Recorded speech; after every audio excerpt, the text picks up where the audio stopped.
What up, fam? Hit that like, hit that subscribe. This is A2D Wednesday nights.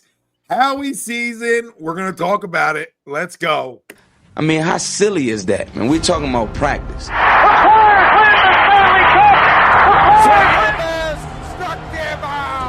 Philadelphia Eagles are Super Bowl champions.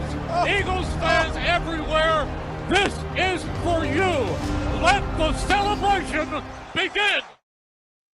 Oh, welcome in, everybody. This is HUD Wednesday nights, only on HUD Radio every Wednesday, brought to you by our doc. Make them yours, Dr. Paul Vidal, Specialized Physical Therapy, location in Burlington, Cherry Hill, New Jersey. Find them right down there on the web, specializedphysicaltherapy.com. As always, Noah Eaton, Ryan Elizik, Greg Milakovic. I'm Tom Arnaud. Yep, felt her coming. God bless you. God bless you. God bless me. God bless me. That's my Quentin Williams. So enjoy yourself in Dallas. Under the weather a little bit, but we're going to fight through it because it's what we do. Sixers, Cavs, post game. We'll give you a little breakdown of a back-to-back and everything we talked about backstage about back-to-backs and how we have two this week. It's just amazing stuff at the NBA. Feel like, how are we getting to April? Like, you know what I mean? We're going to be 10 games in after this week. Like, where's the other 72? But we'll talk about it.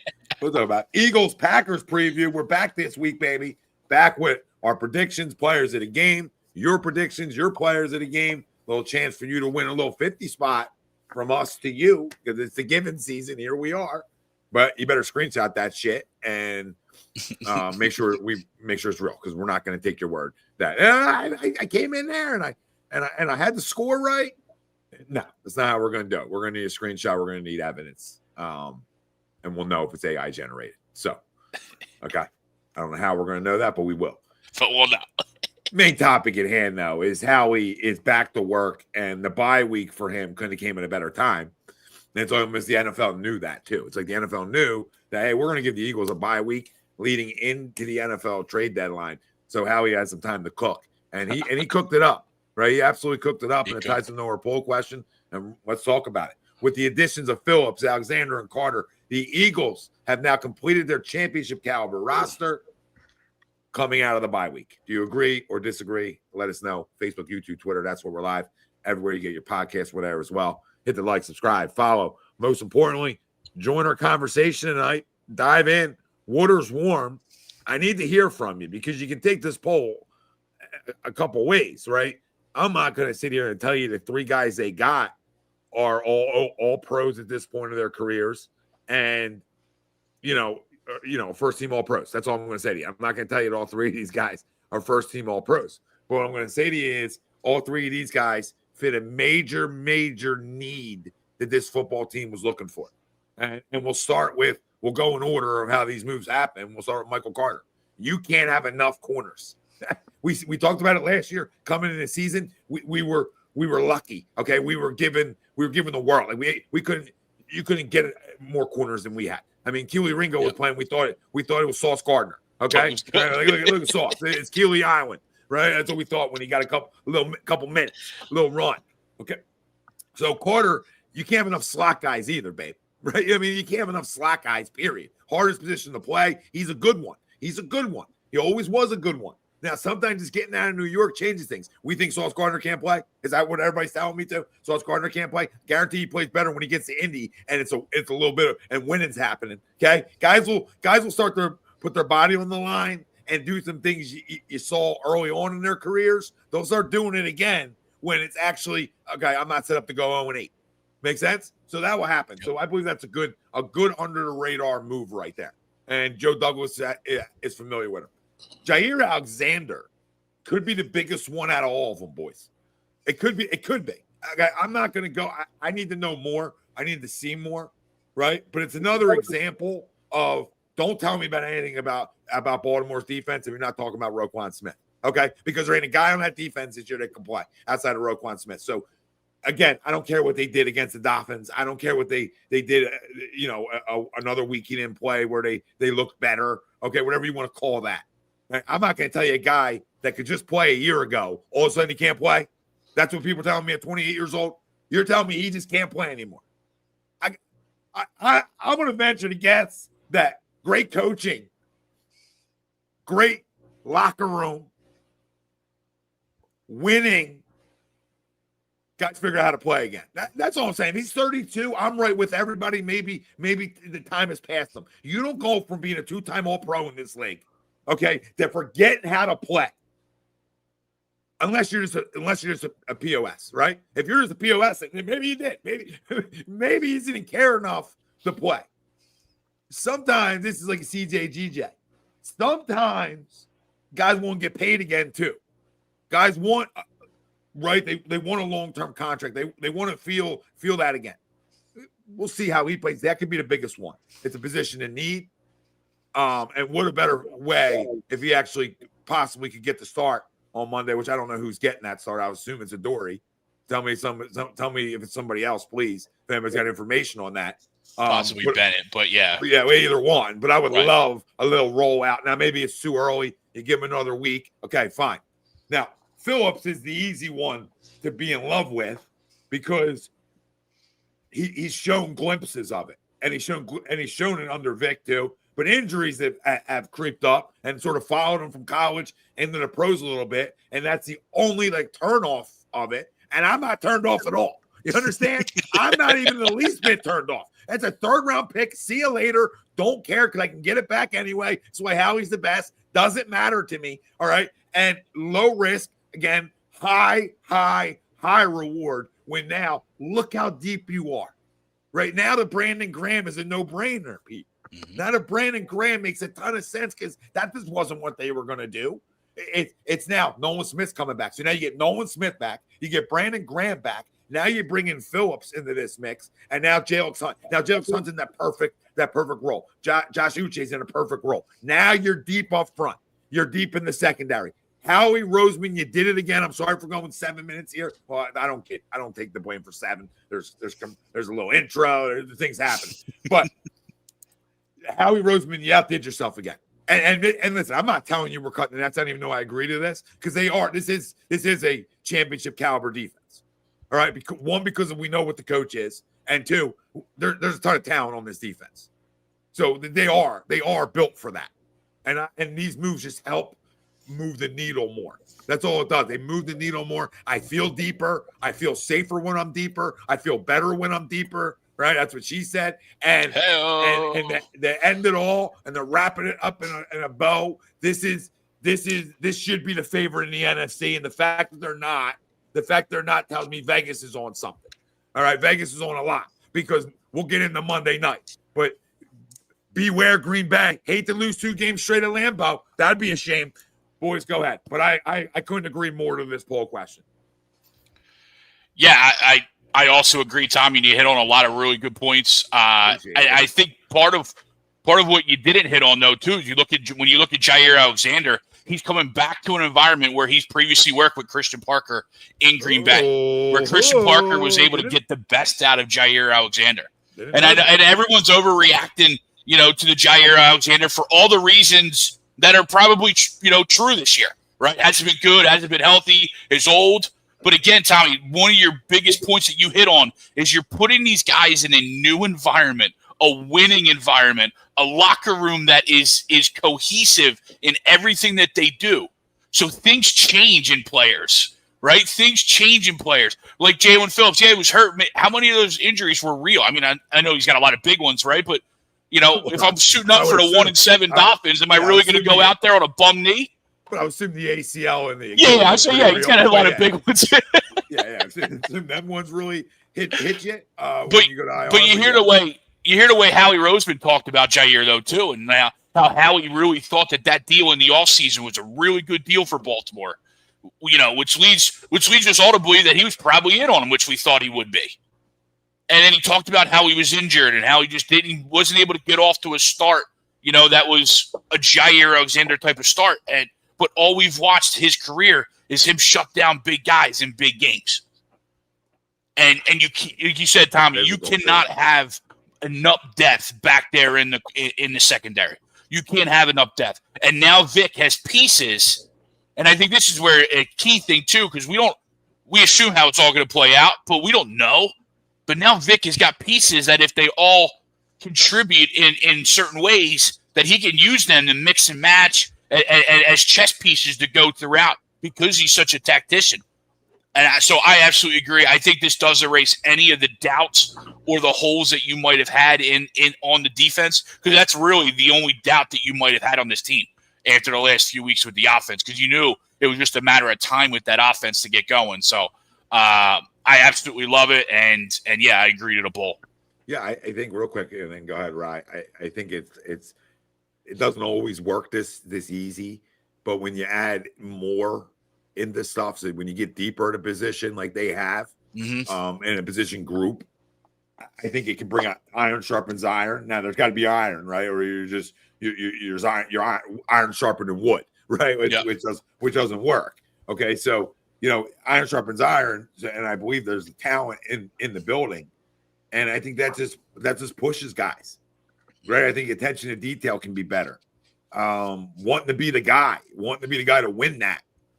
Helps attention to detail. So I think a lot of good can come from that too. Or you just have 5 guys who can't play. It's one or the other. It's literally one or the other. Like, I got 5 things to choose from. You're telling me not one of those guys can play? Right? Like, you're gonna line all 5 of those guys up. You're gonna line Carter up. You're gonna line Ringo. You're gonna have a list, right? It's Carter, Ringo, Jair Alexander, Bennett, Adoree. We're just gonna line them all up. And now, can one of you 5? Point out in my conversation. Can one of you 5 just go win this, please? So maybe it's like that, or maybe none of the 5 are good enough. But we'll see. I think they're good enough. Yeah, no. The only way I might even kind of disagree with this poll is because I already think that the Eagles had a roster that was capable of winning a championship regardless, right? Yeah. You lost some pieces, obviously, right? But without these guys coming in, you're 6-2 anyway, right? You're number one seed. You're number one seed in the NFC. You've essentially already clinched the NFC East. You haven't done it yet, but you've essentially already done it, and it's just now November, right? Like, I was sitting on my couch, or I was up in New York with a buddy of mine on Sunday, just watching the NFC East fall apart. I'm like, all right, okay, we're just gonna win the division. Cool, no problem. But yeah, like getting these guys in, the underrated one in Michael Carter, who's a very solid slot corner, right? Who, if for whatever reason you want to move Coop outside, you could slide him into the slot. If you want to keep Coop in the slot because he's been an all-pro level slot corner, right? You go and get a guy who's 28 years old and has been an all-pro twice in Jair Alexander, who, honestly, in what Baltimore does, they play a ton of man, and Jair's been a zone corner his entire career. So that's probably contributed a little bit to why he hasn't played very well, right? Now, obviously, he's been battling injuries a little bit the last couple of years, but, if he doesn't have to go out there and play 70 snaps like the Ravens defense has been playing all season, it'll probably help him out a little bit in there, right? And then you go out and get a guy in Jalen Phillips, who, again, has battled some injuries, but in his rookie year with Vic Fangio had his career high in sacks and 8.5, right? And he wasn't starting most of those games. I think he only started like a handful of games, and he had 8.5 sacks, right? Now, it's hard to believe that this defense last year, we're like, oh my God, our problem's the defense. And you go out there and you get 3 guys who you don't really necessarily need them to be all world players. You just need them to come in and give me something, right? Obviously, you would love if Jalen Phillips comes on in and gets you 6 sacks the rest of the year. You would love if Jair Alexander takes out that side opposite our own soon-to-be all-pro cornerback and just locks down the other side. And if Michael Carter can contribute in some way, whether we're playing dime packages and we got 4 solid corners out there, let's do that, right? But yeah, I mean, I think my favorite thing has just been like doom scrolling on like TikTok or YouTube or whatever it is. And people are like, how is Howie doing all this shit? How does he get away with it all the time? Like, all I've heard is that Jair Alexander has been terrible. Jalen Phillips can't stay healthy. Michael Carter, he plays for the Jets. He can't be good. But if Howie Roseman trades for him, like, he must be the best player ever, right? Because realistically, I just trust Howie. Howie knows what he's doing. Howie's been great in drafting. Howie's been really good in getting guys to come in and help out. Now, some of his in-season moves have been better than others, but I trust him to go out and get a depth piece who can help you in some way. You don't need to be the best player that they possibly can. It would help if they were, but we don't need him to be that, right? But you add in these guys to Nolan Smith coming back and Brandon Graham coming back. You just have more depth, and it helps you out, especially coming after the bye week, right? Going into the end of your schedule, which up until a couple weeks ago was probably one of the hardest in the NFL, if not the hardest. But with still is. It still is. But we'll see what ends up happening there. But again, it's just going to make your already best team in the NFC better. So let's get after it. Yeah. No, what do you say to the poll, babe? Look, I agree to the poll. I think they're great moves. I mean, are these guys Hall of Fame players? No, probably not, but they can definitely come in and contribute right away, especially Phillips. As Ryan and you guys alluded to earlier, he has played in Vic Fangio's system before down in Miami, had a great year, as Ryan was saying, with 8.5 sacks. I mean, look, these guys still have football left in them. And obviously Phillips is what? 25. 26 years old, I believe. 25, 26, something like that. Yeah. So he's got plenty of gas left in the tank. I know he's been bitten by the injury bug a bit, but the nice part is we have depth on this football team to where he doesn't have to play every down. So if he can come in, just come in, rush the passer, get after the passer. We need pass rushers. You need pass rushers in this league. And clearly that's been a deficiency so far this season. And I think Phillips especially will boost this defense. We definitely need help in the secondary, especially at corner. And I think Alexander, hopefully he can help in a pinch there. So the jury's still out on him. But look, it's an extra piece we need. Look, I mean, for a lot of this season, let's face it, we looked like dog shit at times. But despite that, we're 6-2 with 9 games ahead of us. That's the beautiful thing. And I remember saying 4 or 5 weeks ago, yeah, we don't look so great right now. Yeah, it's a nice 3-0 start.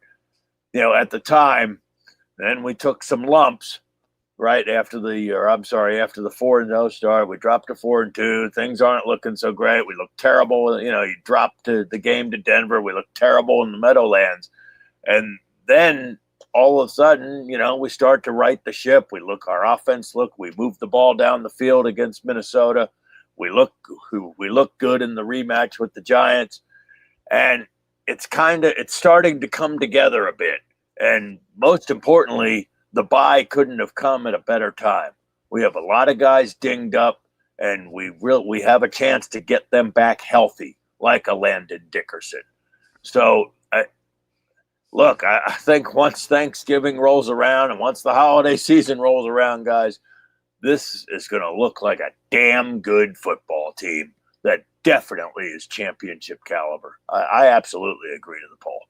I think, Howie, there's no doubt we made some mistakes this offseason. Some of the moves, not so great. I'll give Howie a C+, say. But you know what? He redeemed himself here. Nobody in football does it at a higher level. Yeah, no question. And there's no GM that adapts and is willing to make up for mistakes. We've seen it time no doubt. Time out, whatever the phrase is. We've seen it a ton. Yeah. Okay. Yeah. We've seen it too many times in a good way. And I think this is another example of that. And I think the other side of it is when you've had guys banged up like you're talking about, and you have some of that, especially playing deep into the year like you did last year, right? I think you get to this and now you get deeper, right? And I think getting deeper, especially up front, give guys breathers, give guys rest. So when guys are in there, you're getting 100% out of them. Right? You're getting the most out of them. You're getting the most out of a guy if you're running them 25 snaps, right? Than if you're running them 45. You're getting more out of that. I don't care what anybody has to say about it. So you just will. And something we saw in 2017 with this football team, how deep they were up there, and the reason we won the Super Bowl, and something else we saw again last year on why we won the Super Bowl, and something we're trying our best to get back to right now in 2025. for a 6-2 football team that, in my opinion, is the best team in the NFC. People could talk about Seattle all they want. I would knock that shit off real quick with Sam Darnold as my quarterback. I would knock that off immediately, and we'll talk about that later on the show. But I would really calm my whole life down if I'm going to put all my eggs into Sam Darnold as the best team in the NFC. I would just stop. Okay. Well, we could talk about it later. But that again, that being said, like they're deep, they're built, they're already built for it, and this just extends it. And like you said, getting guys back off of the bye is huge. You know, we probably wouldn't have had Saquon last week. I assume we have him this week. Haven't heard anything. I think everybody's back. Everybody's back. Jurgen's back. Jurgen's back. Bennett's back. I mean, we never really saw Bennett, but Bennett was Bennett even here when he was back though? Like he might stink, right? He's a little guy. True. So I don't love the little corner. Like, you know what I mean? We ain't Nate McMillan up in here, right? To go really back. That's for no. That's for no. I saw this tweet the other day that Jimmy Kemsky put out. Mark McMillan. Yeah. Who did I say? Nate? He was a basketball player. Yeah. I think he played for the Pacers or something. Yeah. Eagles currently have 13 first-round picks on their roster. 13. 8 of them are homegrown. Like, you want to talk about just gathering talent. 2 of those guys you got in the last couple of days in Jair Alexander and Jalen Phillips. Yeah. Right? Who, ironically, were both drafted number 18 overall. But either way, not super important there. But again, look, you're just collecting talent, right? And both Phillips is 26, Alexander's 28. There was a lot of discourse in our group chat the other day talking about Jair Alexander on if this dude can play or not. And again, you don't forget to play, right? Maybe if you're on the wrong side of 30, maybe.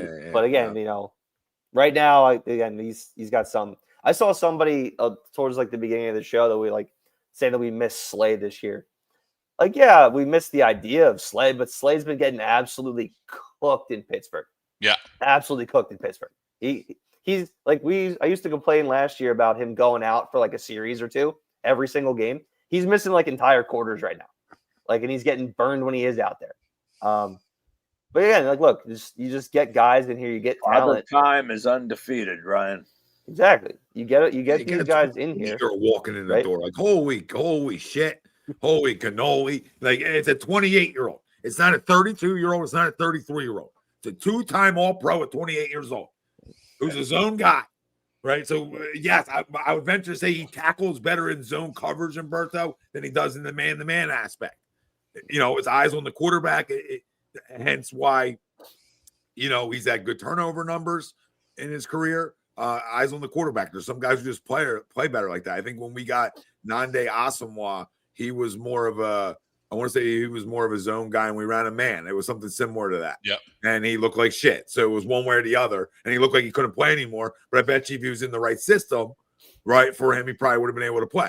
So finding out Baltimore runs a lot of man, it's obviously not ideal for a guy. Now, if it's an injury thing and the guy's just completely not healthy and is a shell of himself, again, I find that hard at 28, right? I find it hard to be like your body's broken at 28. Maybe it is. But I think that one could end up being the biggest home run because there's so much back and forth on it. It's like a 50-50 split. Like, I chalk up Baltimore. I don't give a shit. Like, I don't care what happened. How did he play last year? I thought he played well. I don't know if he played every game. He might have been hurt last year too at times. But wasn't he also trying to get a contract extension there? Yeah, he was trying to get an extension. He was looking to get paid. Yeah, for sure. From Green Bay, where he was. Yeah, Green Bay didn't necessarily want to leave Green Bay. Yeah, Green Bay didn't pay him. Now, if that probably had something to do with the injuries. Plus, I think he was battling that stuff the last couple of years out there.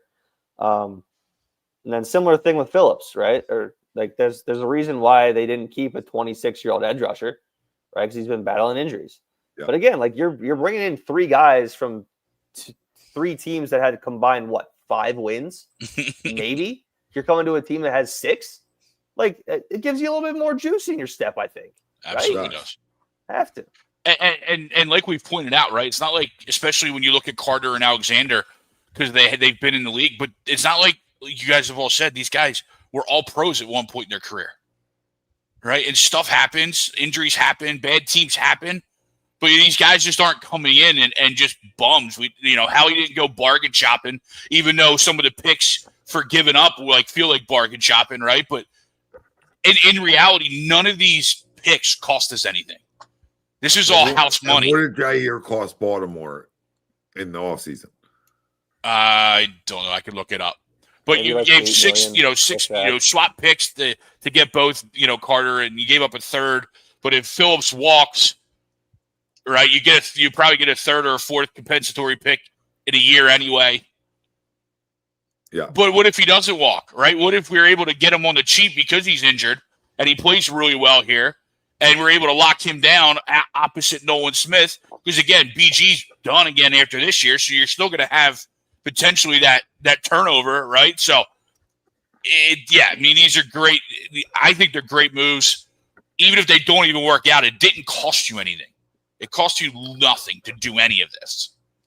I mean, you could have been Dallas and give up first-round picks. He's on the 1 year, $4 million deal. Yeah. So, and they ate most of that money. So the Eagles only paying $1 million, if that. And they're only paying $500K for Phillips. Yeah. They ate all that money just because they wanted the third-round pick. So Miami's eating all that. And then the Eagles, if he walks, gets the compensatory pick. Yeah, get the 10 pick. Yeah, crazy. So Jair signed a 4-year, $84 million contract extension in 2022. Ooh, And they boy. cut him. Oh, man. They cut him after last year. So I guess he used 2 years of that. So I guess 2 years. Yeah. And then they're going to have probably 2 years of dead cap in Green Bay, I would guess. If not more than that, if they spread it out.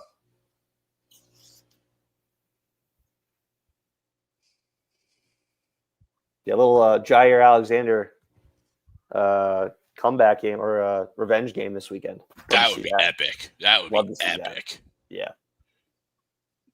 We'll get into that. I think it's going to be a very fun Monday night. Hopefully I can watch it from my apartment. If not, I'll be at a bar somewhere, but we can talk about that later. I'm guessing you have YouTube TV as well. I do indeed. Disney is a bunch of greedy fucks. Yeah, yes they are. Disney and YouTube. I was trying to be nice about it, but I couldn't find the words. I'm not going to be nice. It's bullshit. If they're charging you fucking $90 a month, they can figure it out. Well, dude, I went and checked all of my subscriptions the other day or yesterday, and I didn't realize that Disney jumped up Disney Plus by $90 last year. I didn't even realize it. Yep. And they're doing it again. Crazy. Yeah. I mean, essentially. Honestly, it might be. You pay all those fucking subscriptions, you're paying just as much as you would on your fucking cable bill. No, the subscriptions honestly weren't as much as I thought they would be, but either way, not. I don't know if he's going to start on Monday night. I don't know. I don't think he will. I think it'll probably be either Bennett or Jackson, but he might get some snaps. Yeah, we'll see. I mean, again, I don't know if he's ready. I don't know. I don't know the injury side of it with him. I mean, you can't get traded if you're that banged up. So that's not it. I mean, maybe he does. I would love it. I would love for him just to go all in and be like, hey, that's our corner. That's why we went out and got him. That's why we traded for him. We believe he can start in this league. And the only thing holding him back has just been his injuries. It's the way Howie made it seem like, right? In the pressers and in media stuff that he's talked, it made it feel like that he was really banged up by the injuries. And then Tommy, when you bring in the fact that he's not really a man-to-man corner as well, then you're like, all right, let's put 2 and 2 together here. Let's use our investigative skills, Johnny Airports, and see what's going on here. Yeah, see what we come up with, and I think we'll come up with that he probably still can play. What's up, Johnny? I wouldn't worry about AJ, John. I mean, I wouldn't. I would play that devil's advocate if we didn't win a Super Bowl. I'd play the devil's advocate maybe if I didn't believe in the culture. Listen, man, how he hit the nail on the head yesterday when he talked about it. there's a reason he's still here. There's a reason he still should be here. We're trying to win Super Bowls, right? We're not. This ain't the choir club. This ain't church, right? I don't need everybody to be perfect, but the guy doesn't get in trouble off the field. The worst distraction he gives you is a tweet once in a while. Guy wants the football because he's great. He wants to help his team win. I don't find any need with that. You find player doesn't want the ball. Yeah, you find me that elite athlete that doesn't want the ball in their hands or doesn't think the ball in their hands helps their team win. I mean, especially I don't want that. Yeah, especially at that position. Yeah, like, I don't want you then. If you don't want the football, then why would I want you? Yeah. Like we talk about it as like infielders and balls go up in the air, like want the baseball, right? In baseball, want the baseball. You got to want it to catch it. If you don't want it, I don't know what you're going to do with that fly ball then. If you don't want it, like if you're an infielder, you want the ball hit on the ground to you. You believe in yourself. Hit every out to me. Hey, we're playing 21 outs today. Hit all 21 to me because we'll win. Right? Like I want that belief in guys. I don't want the opposite. I don't want. No, it's cool. I don't ever want the ball. Like we know you're here to win, but we still want you to have the. We still want you to get the football. Well, there's two things in sports that make a lot of like noise go away: winning and contract extensions that pay $100 million. So I think he's probably fine. Yeah. Super Bowl extension. Well, before the Super Bowl, you know what I mean? But still, he got his extension last year before the Super Bowl. Won a Super Bowl. He can't be unhappy now.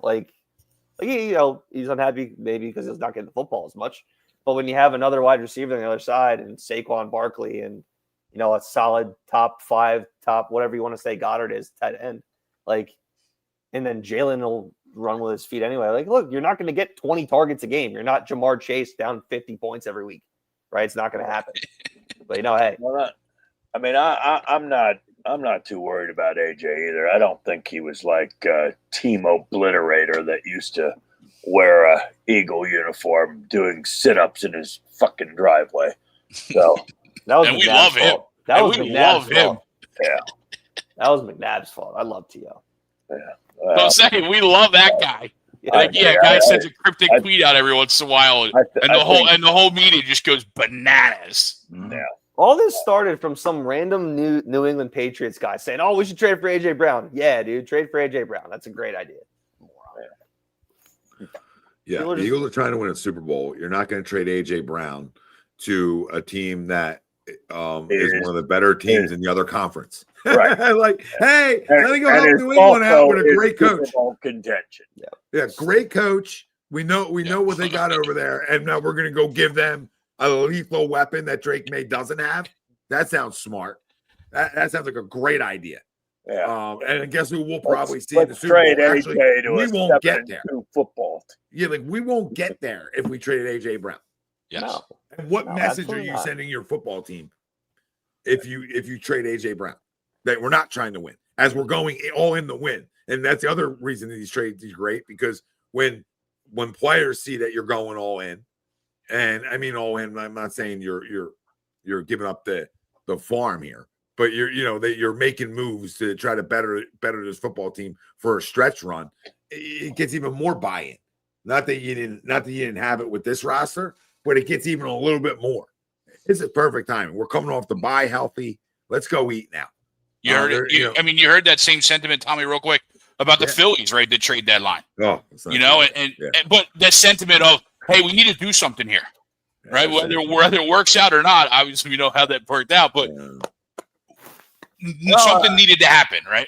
Yeah. Well, Bader did hit in the unlike most of the guys in the lineup. Bader did have a little bit of. I'm not doing this. He played.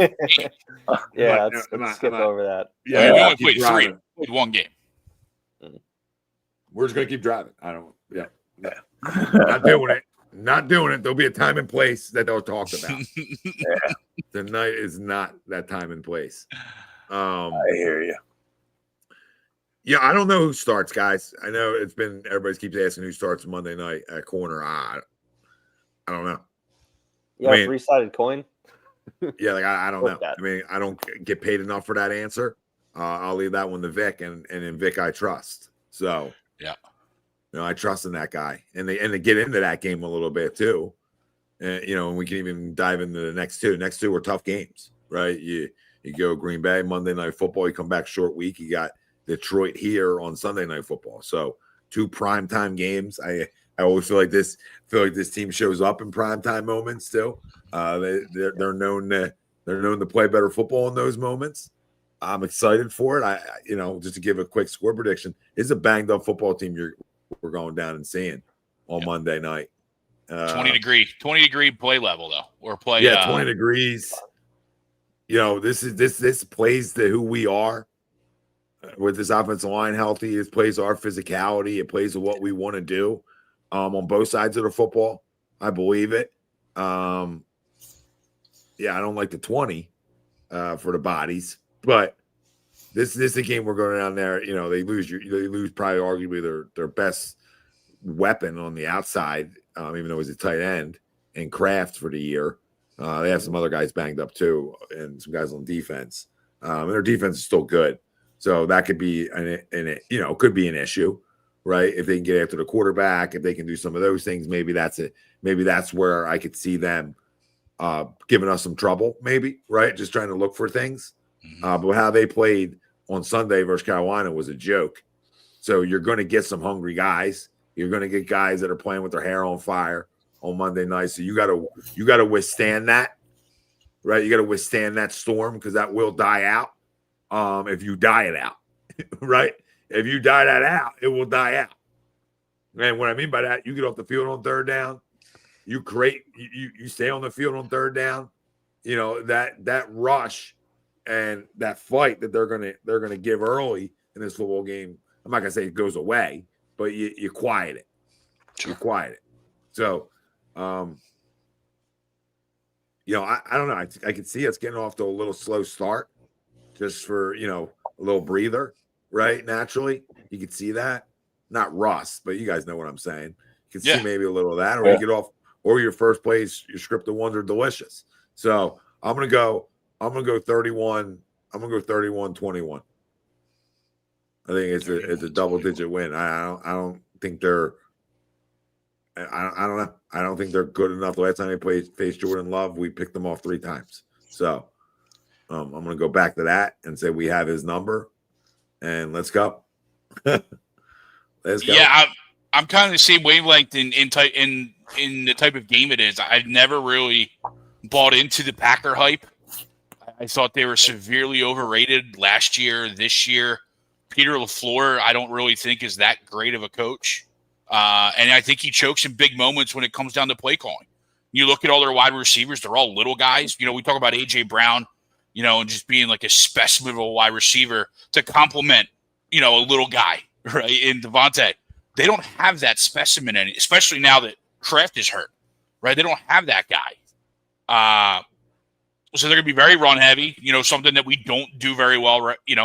Or have so this year. We're going to have to stop Josh Jacobs.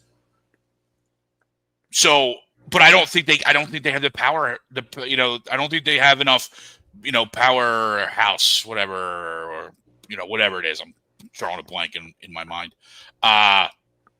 To compete with us. Like I don't, not to say they can't compete with us, but I don't see how they're a 2.5 point favorite. Like that just blows my mind. It blows my mind. So I'm going. I'm not worried about that because they're at home. Yeah, but I think but we're the Eagles. You know what I mean? We're 6-2 Super Bowl champs, right? With nobody hurt. They just lost their best weapon. Yeah. Yeah, I think it's because how they played last week, and Vegas is going to cater that because people are going to assume that they're not going to lay 2 eggs. And I'm not saying losing to us is laying an egg, but they're not going to lose 2 straight games at home because Vegas believes they are a Super Bowl contender because of Michael Parsons. If Michael Parsons didn't go there, nobody would be talking like this. I mean, that's my honest opinion on the Green Bay Packers. I am not impressed or scared of them even a little bit. Yeah, you shouldn't be. Micah Parsons had exactly 0 pressures last week against the Panthers. Yeah. Yep. I hate to say when Jerry's right, but that was a smart trade for Jerry Jones. I keep saying it.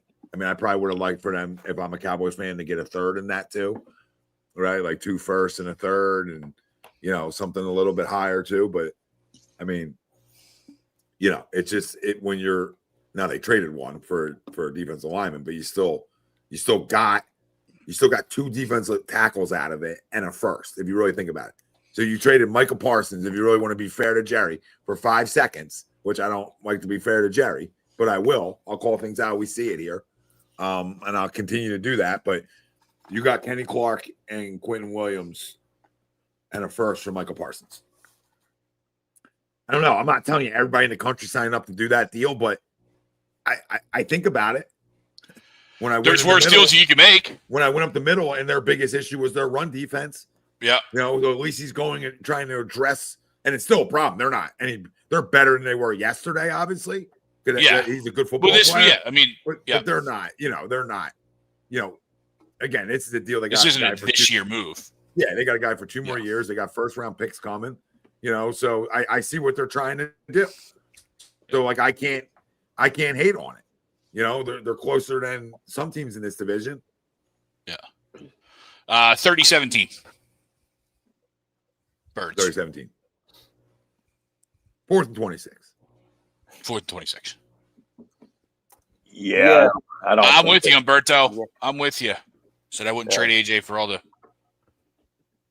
You do realize what name you said when you said the Packers coach, right? Peter LaFleur. Yeah. Okay. Yeah. That's why I call him that all the time. I think his brother Matt actually coaches the team. Oh, I know who coached the team. There's a shot that he's an average. Yeah. Mm-hmm. Yeah. Jeez, I got over on you guys. Wow. No, I was laughing when you made the reference. I just didn't know if they caught it or not. But yeah, no, it's not my first goddamn show, right? You know what I mean? I'm here. Tom, you're under the weather, man. You never know. Jordan flu game. Here. Jordan flu game. Flu game, that's right. Yeah, I could not agree more. And the Green Bay Packers are overrated. I think all of their receivers are exactly the same. They all get hurt. They all maybe have one good catch a game, and that's about it. Josh Jacobs is pretty good. Cool. I think Jordan Love's overrated. I think that if Jordan Love played for Vegas, nobody would be talking about him. I think it's because he's playing for such a historic franchise, and the 2 guys before him were both Hall of Famers. It's like, oh, this guy's got to be a Hall of Famer then. I think he stinks. I think that, you guys are pretty spot on about Matt LaFleur losing in big spots. Like, they've always been, it's the Packers year. Oh, it's the Packers year. Oh, it's the Packers year. It's not the Packers year. Beat the Packers twice last year, right? Both in nationally televised games, right? I think that this game has a possibility of getting to a blowout, but I do think that we're going to end up being in a slow start aspect. But I do believe that Jordan Love will turn the football over at least twice, if not more than that. Birds win 34-17. Yeah, I mean, I agree with you there about Jordan Love. I think he's an average quarterback, to be honest. Yeah, I mean, look, Lambeau is a tough place to play, and yes, I can see where some would say they would have a hard time seeing the Packers drop 2 in a row at home. Well, guess what? They're dropping 2 in a row at home. I think the Eagles will go out there and get the job done. As far as the score goes, you know what? We're a well-rested football team, and we have a little extra ammunition with us now thanks to this trade, these trades that were made. I'm going to go 38-17. I think it's going to be a nice night out at Lambeau, and I think it's going to be very quiet in those stands. I think 38-17. I don't know. Look, So something tells me, and I know with all this talk about AJ in the media, something tells me he has a really big night. I think 2 AJ Brown touchdowns. That would be fun. 130, 135 yards receiving. Yeah, Sign me up. The Packers. Real quick about the Packers, guys. They want to throw the football. Okay, they don't run the football. I don't even want to say like a high clip. I mean, Jacobs having 3.8 yards a carry. Now he's got 10 tutties. Jordan Love will run it a little bit, and Emmanuel Wilson probably had a little bit more production yards per carry than Jacobs, but that's not really what they want to do though. Pass yards are 10th in football. Rush average they're 24th in football. Pass average they're third. Rush attempts they're 12th. So I mean they're sort of like they're semi-balanced with it, but rush yards are 17th. Makes sense. Mm-hmm. So I feel like they want to be a balanced attack, but they do put it in Jordan Love's hands a good amount too. So yeah, and some of the throws that he made last week were just, what are you doing? Yeah, I didn't look at well, that's what I wanted to say the whole time. I didn't look at a forecast, but I'm assuming we're just looking at cold and not much. Not much in the way of precip or wind or any of that. I'm not sure. Yeah, I don't think so.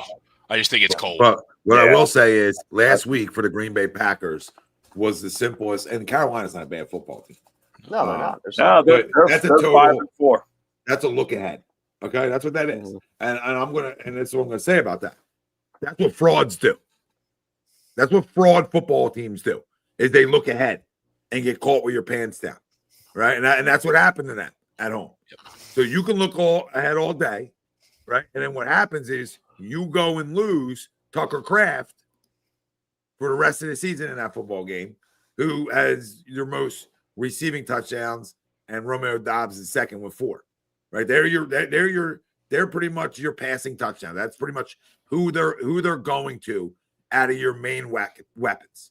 Okay. The other guys who have touchdowns literally is Savion Williams, who has 7 receptions, John Fitzpatrick, who has 5 receptions, and Jaden Reed, who has 3 receptions, who I believe just came back. He's played 2 games. But there it is. You lose 6 touchdowns from this football team with no Tucker Kraft. So, that hurts when he's thrown 13. So essentially half of your touchdown passes have gone to that player. Again, not sure who his backup is, but he probably isn't him. No, definitely not him. But that's what freaking frauds do. Luke Musgrave? That's what frauds do. Yeah, Musgrave, I think. That's like us. That's like us overlooking the Giants going into a bye. Like something that can't happen. Yeah. Like, it can't happen. Like you can't overlook somebody with the game looming. Now you can say we did that against the Giants. I don't think we overlooked the Giants. I think that's Thursday Night Football, and Giants Super Bowl. And so I think it was a combo. Mm-hmm. Now, you're not looking ahead to Sunday night with Detroit. So I think this is the start of us running on a little run here. This is what I think. I think the next 2 weeks start the statement shit. All right, statement talk starts coming around, and this team puffs their chest a little bit the next 2 weeks. Which I mean, again, is Detroit on a bye this week? No, Detroit plays the Commies. Okay, that might be another little look ahead game right there with no. Well, they can't look ahead because they just lost the game. Yeah, they lost a week 1 too.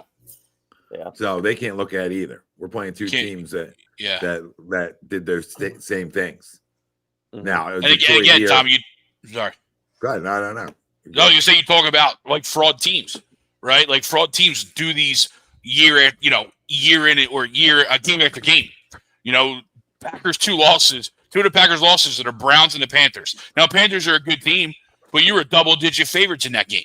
Yeah, you're a double-digit favorite. Lions lose to the Vikings. I get it, divisional game, but again, double-digit favorites. and J.J. McCarthy coming back from injury. Yeah. Like, there's no reason you lose that game. We lost the Giants, so we turned it around and lost again. But then we rebounded. No, it was the other way around. No, it was the other way around. That's right. We rebounded against Minnesota. Games, yeah. That was Jalen's best game, right? So, I love when you said fraud teams, because that's really what they are. Yeah, and I think they're good. Like they're a playoff team. They're good, where they should be, but they're not. They're not a Super Bowl contender to me. They're just not. They just haven't been. And I think they got some good players. I'm not saying they don't. Like I said, they got some good guys over on that defense. Xavier McKinney's a guy I like a ton.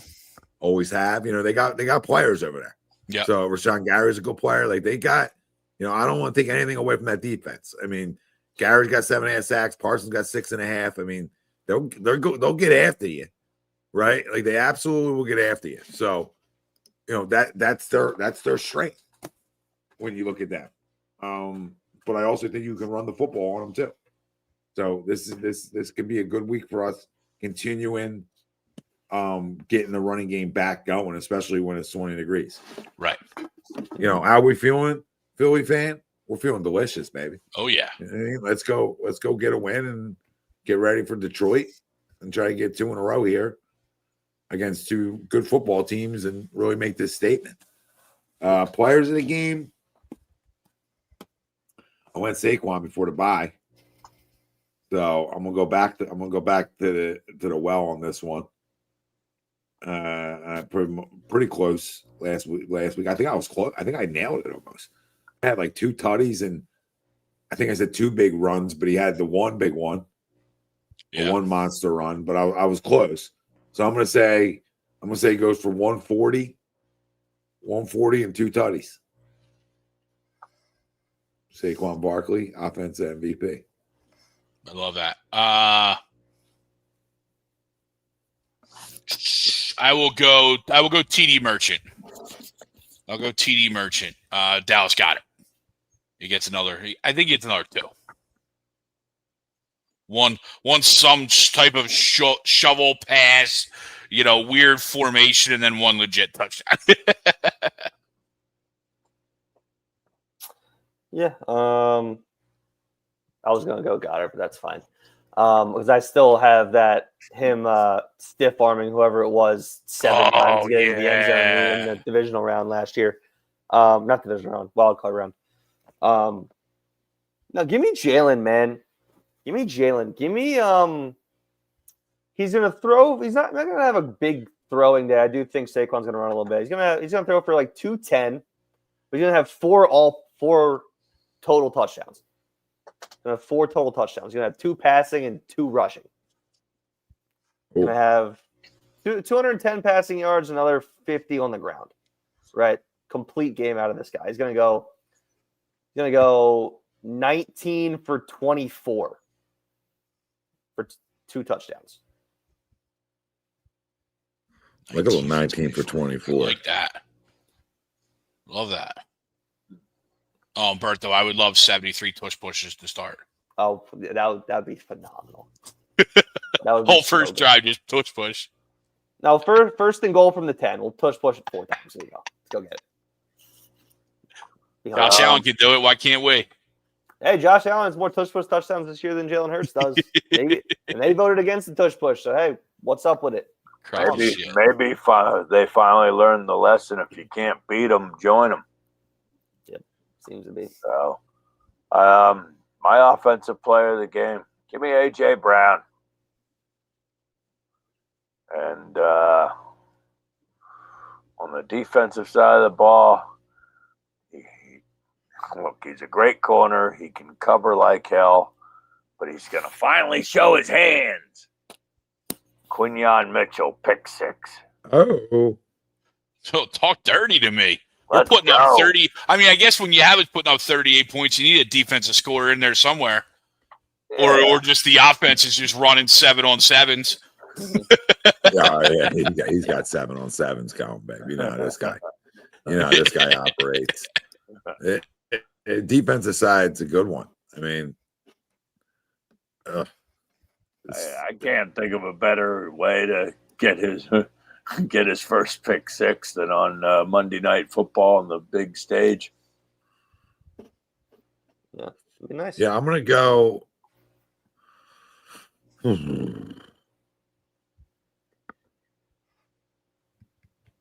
We do not. We get a lot of pressure, but we do not get after the quarterback. Like, we do not get him down. I'm gonna go Jalen Carter. I mean, when's he gonna break out in the stat sheet? He's close. Yeah, he's great. He's great and he's had good moments. Mhm. Yep. Yeah, when's he gonna break out? Now you expect him to be fully healthy. Any wrist injuries, anything like that. Give me 2 sacks out of him. Give me 2 sacks out of the kid. Hello. Strip sack, little strippy poo. Well, give me that. Well, that's mine. Before I get into mine, you know what's interesting about the Jalen Phillips? Have you guys watched any of the film that's been out there? Miami's lined him up a little bit at guard, so he can use his speed and his power to get around. Inside a tackle, so he can go up against the guards. The guards, yeah. Like, imagine running 4 DNs with Jalen Carter in there. Be amazing. That's what I'm saying. So Vic's got a ton of things to play with. And again, you get another traditional defensive end. Now you can move Jihad back to his traditional stand-up linebacker and allow him to do some things too. I again, going back to the poll and the move, that's why I love it so much. But I'm going to go with my guy Ed Reed Blankenship, but he hasn't been well, so I need to get right game. He hasn't. I've been trying to get him. I've been trying to talk him into existence, but he hasn't. I mean, he hasn't played bad, but he hasn't played great. He hasn't played great this year, and we need him to be great this week because they're, like you said, Tommy, they're going to throw the football. They're going to throw the football. So I'm going to go 2 pass deflections and an INT to go with 10 tackles. I mean, we need it. We do. We need it. He hasn't played great. He hasn't played bad, right? Either. I would be interested to see how he grades out in places that do grading, because like sometimes you don't hear a guy and it doesn't mean he's doing bad. Right. Yeah. It means he's having he's having a pro year. He's just doing the right thing. He's just there. Absolutely. Yeah. Sometimes you don't hear from safeties. It's not always a bad thing, but I would really like to see how he's graded out to get a better idea on where he's having a good one or if he's having a good one or a bad one. I really can't tell you. I can tell you from my eyes that Coop's having a really good one. Oh, awesome. I can tell you from my eyes that Q's having a solid one. Yep. I think he's had his moments, and he also gets beat because corners get beat in this league. So, those 2 guys, I thought Makuba's had a good year for a rookie. Yeah, getting thrown into it. He wants to hit you. He wants to get his beak wet. He's been around the football. So 2 takeaways. That one, you're like, whoa, that's a home run. That's a home runner right there. So, I mean, some guys you can tell they've had good years for the most part, but this D line needs to get home and they need to stop the goddamn run. All right. They need to stop the goddamn run. And it's a nutsack game. And it's 20 degrees in Lambeau. Expect stuff in Josh Jacobs' belly. And if you can stifle the run early and you can force them into passing and let some of these guys that you've got in here now and let the dogs off the leash a little bit and, have those 3-man D-line, DN type fronts with Jalen Carter as your 4th, right? And play a little possum and shit. You know what I mean? Let's go. Yeah. Let's go. I mean, this is a game where you come out and kick somebody's ass. This is a statement game to the NFL. I'm tired of hearing about the goddamn Seattle Seahawks. So now I'm back to it. We're not even playing the Seattle Seahawks. I'm tired of hearing about the teams that aren't as good. That doesn't mean you can't have Cinderella runs. That doesn't mean any of that. Okay? But if you're going to sit here at goddamn 11:26 on a Wednesday night, November 5th, and tell me Sam Darnold and the Seattle Seahawks are a Super Bowl contender, knock it the hell off. Okay? Their defense really good. I'm not taking anything away from them as a football team. That's not what I'm doing here. I think they got a lot of talent, man. They absolutely do. All right? They got an absolute pimp at the wide receiver position. Pimp. At the end of the day, this is still Sam Darnold. It's the same Sam Darnold who got off to a hot start in Minnesota too. It's the same Sam Darnold. Like, holy crap. We think the Zebras change their damn stripes. Like, can we lock in? Can we lock in? I'm not telling you he's not going to have a great year. I'm not telling you they're not a playoff team. That's not what I'm saying. I'm telling you they ain't a damn Super Bowl contender. So you want to get fooled by the first half of season stuff, right? You want to get fooled by that stuff? Be my guest. But the real Sam Darnold will stand up. I don't know when it's coming. I don't know when it's happening. Just ask Minnesota. But that mother, you know what, will see ghosts at some point. So the little blowjobs going on Monday Night Football and all the handies going around for Sammy, okay, knock it off. Ooh. Knock it off. I've heard enough of it. This is why I'm fired up. Yeah, this is why I'm jazzed up. We're not even playing them right now because I want to go smack around the Packers and Lions right now. I want to go play around with my food a little bit. You know what I mean? I don't want to smack it around because I had enough. I had enough of hearing about all these other teams. Like, you go on a bye week, people forget about you. All right, we're 6-2. And we're the damn reigning Super Bowl champions. So you don't be shy. Don't be shy to sprinkle us in a little bit in conversations because the national media, all right, is rock solid over goddamn Daniel Jones and Sam Darnold. That's what we're rock solid about. So enjoy that rock solid. Let me know how that works. Yeah, because in a year from now, they're going to need Viagra to get, not even a year. In 6 weeks from now, the national media is going to need Viagra to get hard by those two. Now, Dan Jones can have a resurrection. There's no question about that, or an erection, whatever you want to say here, in this moment. But I think the Colts are a really good football team. I think they're better than Seattle, all right? But I do not trust Sam Darnold one bit. You can make a case for me to trust Daniel Jones, right? Because when you talk to former teammates, guys love him. So, like, maybe it's the New York thing. The Darnold thing, nope. And I know the New York thing, too. Nope, not doing it. You're not having both. You're not having two Cinderella stories. Oh, here's your two teams. They're gonna meet up in the Super Bowl. If they meet up in the Super Bowl, I'll jump off the top of my roof. Okay? If they're the two teams left standing, I'll jump off the top of my roof. You heard it here. Handies for Sammy. All right, you all heard it here. I love it. Handies for Sammy. That's what's going around here. You shut that shit down. All right, I want to play Seattle 10 times in a row and beat them 9. We'll be seeing ghosts. We'll be seing ghosts for a month. All right, a month after. He'll be seeing ghosts. He'll have PTSD for just the Eagles and Vic. Oh, I can't. Oh, look at Orlovsky literally had his whole thing in his mouth. It was unbelievable. The whole thing was in his mouth. I'm like, oh my God, we get it, dude. Who did they even play? I forget who they played. Who did they play? They played Washington. Yeah, like, oh my God, yeah, that's who it was. With nobody. Even though Jay Daniels played, they beat him by 30 points. Yeah, no wide receivers played, and you would have thought it was a Legion of Boom. Like, no McLaurin. All they had was Debo. And Debo had a little fat ass running around. So they had. Okay, stop it. And he loves him. He loves Darnold. That's all I heard. If this isn't the class of the NFC, what? The Rams get some glaze in too, and they've beaten nobody. The Rams can get the glaze because at least they'll give us a run for our money if we see them in the postseason, right? We know they will. We just know they will. And that's fine. But we beat them too. You know what I mean? We beat them already. So like you can miss me on the Rams. You already lost. That's what I'm saying. You already came here. Beating nobody though. That's what I'm. Yeah, but when you lose to nobody this year. Yeah, but when you lose to us, how are people putting you ahead of us? Like you lost to us already. The Rams couldn't even hold a 26-7 lead in the second half against us. No, like, you lost to us already. How are you better than us? All right. So if anyone want to hear my defensive player of the game or no, you just want not really. It's great. Is it Sam Darnold?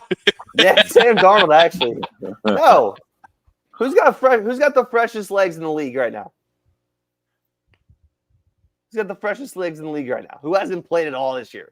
Jacorian Bennett? No. Who's actually good? Brandon Graham, man. Come on now. Oh, okay. Come on, man. Fresh legs. You little fresh legs. He's going to be chomping at the bit, man. Yeah, He I was don't know if pissed. anything's He fresh was. at 38, but Yeah, yeah, you know what? Hey, give me no, a fresh leg. he's gonna be out there on Monday night. No sleeves on Brandon Graham, which is just what he does. Yeah. Right? He's gonna shut down the run game. He's gonna get himself a sack. Everyone's like, "Oh my God, Brandon Graham's back." Be great. Yeah, and we're We're gonna gonna sign him to a forget. 2-year deal. And then Can't wait. We're playing when he's 40. PG will come back again. We'll come back. Just keep offering him like cases of beer or no, yeah, case. What was Sirianni giving Kelsey? Just keep giving him that. Hey, give him He was giving them kegs. Yeah, kegs. I can remember the name. Kegs of beer. Hey, come on, put a so keg of beer in your house. Let's go. Come back. Kegs of beer. I'm sure that guy's gonna have a good year.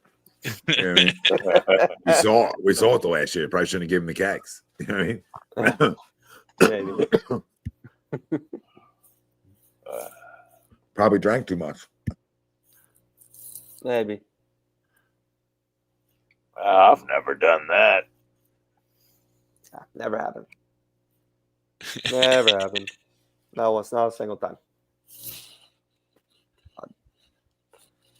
All right. Good stuff, man. Birds are going to smoke Green Bay. Yeah, I think so. Monday night. They're going to smoke Green Bay on Monday night. Smoke show.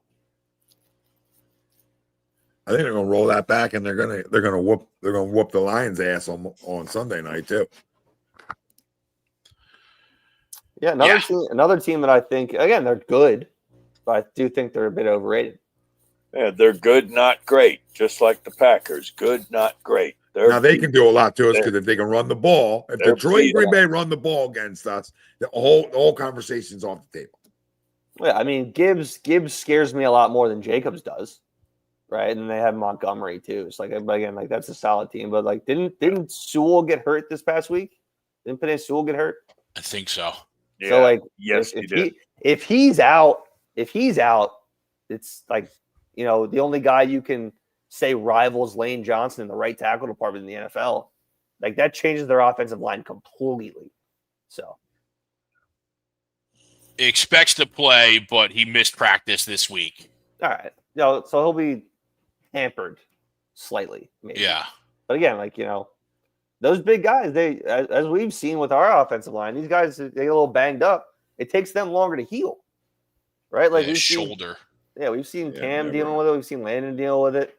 Lane's Well, dealing with stuff all the time. Look at like Green Bay, but while we're here and chatting, what's the weather look like in South Philadelphia next Sunday night? What are we looking? What's the dome team coming into? And I know they're tough. They're tough. I know they're tough. I know they are. I can't see that far now, but it's high of 53 next Friday. So like it'll be in the 50s. Yeah, I guess you can't see. I can't find out that one. Yeah. I mean, I didn't look up, I didn't go on the weather.com or anything, but I'm just curious. We're curious. It'll probably be a brisk 45, maybe a little bit of wind. I don't know. I think you could be wrong. Maybe. Could be. I think you're not giving the Northeast enough credit right now. I'll find out right now. Oh, was it the 16th? Right?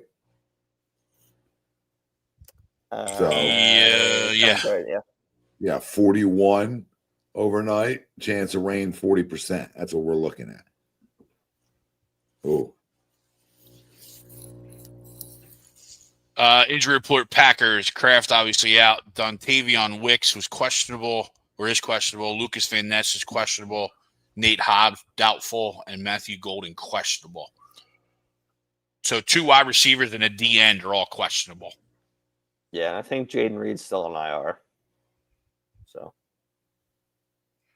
Yeah, and Reed scored 2 touchdowns against us in what's his face? Brazil last year. Brazil, yeah.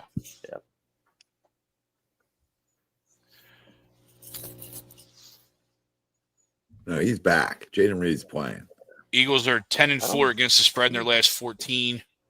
The over is 5-1 in the Eagles' last 6 games. Some trends here. Eagles are 4-1 against the spread in their last 5 games versus the Packers. Eagles are 8-2 against the spread in their last 10 road games. Mm-hmm. Eagles have won 9 straight games against NFC North opponents. That's pretty good. Packers are 1-5 against the spread in their last 6.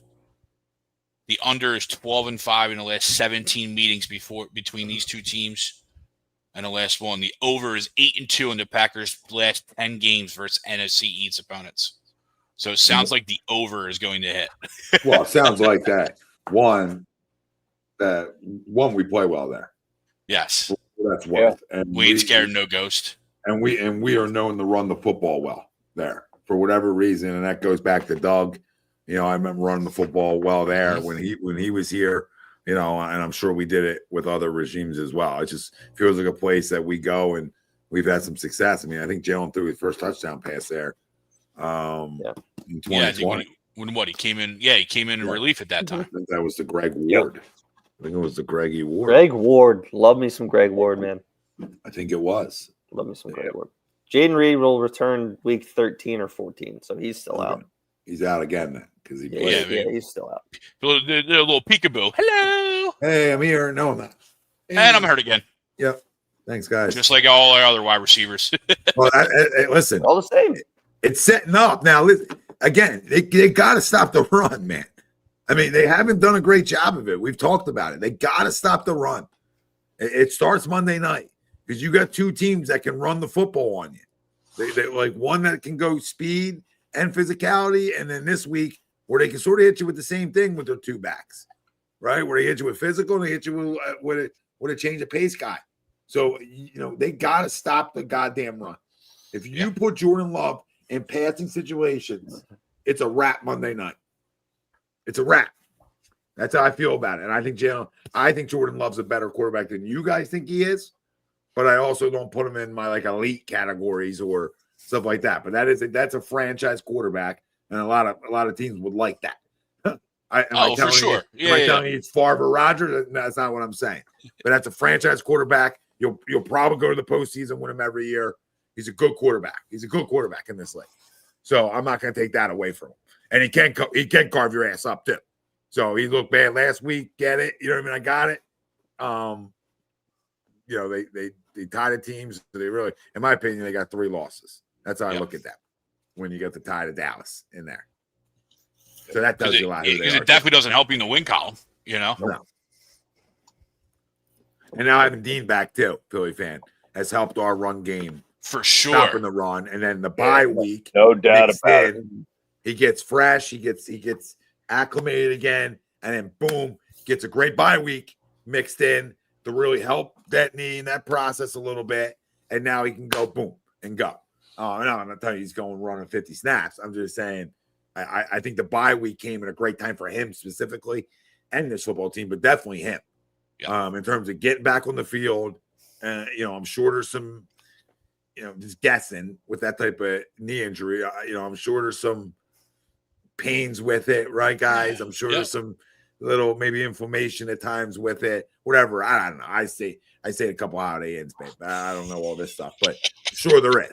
So that being said, I'm sure the 2 weeks off and the extra day, hey, extra day, appreciate you. Appreciate you in this one. Yeah, I'm sure it helps them. Yeah. So long story short there, but you know, I'm excited to at least see one new guy out there on the field, maybe 2, maybe 3 at times. We'll see what they do with that. But I'm excited to get another pass rusher. Is Nolan Smith back this week or next? Next. Expected this week. He's expected this week too. Yep. They opened up the practice window this week for him. Yeah, and I think the big thing there on why they think he'll be back, they cut Patrick Johnson. Yeah. And they signed him to the practice They had to squad, make move. Yeah. So I think the fact that they cut him shows that they expected to play this week. Snap back, not a chance in hell. Just would I have done that? Just so important no to our run defense too. Yes. On the edge, Nolan Smith, Brandon Graham. Yep. You know, I don't know enough about Jalen Phillips as a run stopper, but this definitely helps us on the edges for sure. You would hope, and then N'Kobe, and you know, Jihad just being a Swiss Army knife a little bit for us, I think puts us in a good spot. And we're getting more of that, and we're just, you know, you start talking about this defense, and you put a little smile on your face because, you know, there's a lot of talent out there. And a lot of things Vic can do and use, and bye week probably came in a good time for him getting N'Kobe back, and then sort of scheming on different ways he can get Jihad, involved more in different ways to get after the quarterback, coverages, whatever they want to do there. So I think it just really helps. I don't want to overrate our moves, but it makes you so deep. It's exciting. That's exactly it, Tommy, right? Like even if they don't all pan out, it's the depth that benefits, right? It's the ability. We got 4 guys hurt. Jair Alexander has to play today. Like, oh man, we're done. You know what I mean? Like, that's where could go to a lot worse guys, right? Yeah, like, we got to go to Keely Ringo. Like, we're definitely going to lose. Like, no, we're not. You know what I mean? Like, he's not awesome, but it's not like he's the worst player of all time either, right? I thought Keely played probably better than Adoree for the most part. That's not saying a lot, but you're talking about like, okay, like we just talked about it. If you line them all up across, like none of them can play. Like, you can't give me one guy, because I even thought when they went out and made the move for the other guy, Carter or Bennett, Za'Darius Carter. Oh, Carter. No. Yeah, it was quick retirement. When they made the move for Carter, that there was a chance of him maybe playing the outside a little bit. And maybe that's what Vic was thinking and Joe Douglas was thinking, because I believe he was an outside guy in college. So, sometimes that transition going back is actually easier for a guy, because it's easier to play on the outside, in my opinion, than the inside at times. Now, unless you're playing Jamar Chase every week, maybe you want to go back on the inside those weeks. But most of the time, right, I think it's a little bit easier out there because you don't have as much space to cover. That's where it comes down to. So sometimes guys can be better out there. So, that's where I think he plays into this. Greg, he's going to be ready this week. The boys just answered. He'll be back. Yeah, and it looks like Jair's going to play too. So his injury obviously wasn't at least as big long term, right? I think a lot of those snaps and those coverage stats that you got, he's a bum, he stinks. Well, it's because they were working him back in, right? And like you said, the way Howie talked about him, Howie said he was worth the risk. So if Howie Roseman's going to sit there and say he's worth the risk, again, I'm going to take his word for it. Oh yeah, listen, if that ain't worth the risk, then nothing is. And like you said, Baltimore this year isn't the definition of a well-run football team right now. So I'm not gonna take their word and what they do as gospel when you're getting your asses lit up defensively. Yeah. And that sample size is the smallest sample size I've ever seen in the history of sports. So, I'm going to go off his long-term sample size, but I'm also going to go off the long-term sample size that he's hurt a lot. So, you know what I mean? I'm going to go off of both. And that's why that's why you go get 2 guys. Makes sense? You just don't go get him. You get another guy too. I'm not saying he's going to play the outside, but you give yourself flexibility. Yeah, I don't think Ty Robinson's ready snapping. I just, I think you sort of want those guys to be ready, but like Milton Williams wasn't really ready year one. Now he's more ready than Ty Robinson was, but he's also drafted around in front of him. And his physical traits were off the charts. His combine stuff was off the charts. So that's a little bit different. But yeah, I don't know if he's ready. They like Ajomu, obviously. And I mean, who else is really getting snaps over him besides the 2 starters? Right? You talk about Carter and Davis. Right? Ajomu gets some snaps in there. Byron Young gets some snaps in there. Yeah. So I just don't, I don't think they're down on him in any way. I think it's just a guy who needs more time. He's a 4th round pick, right?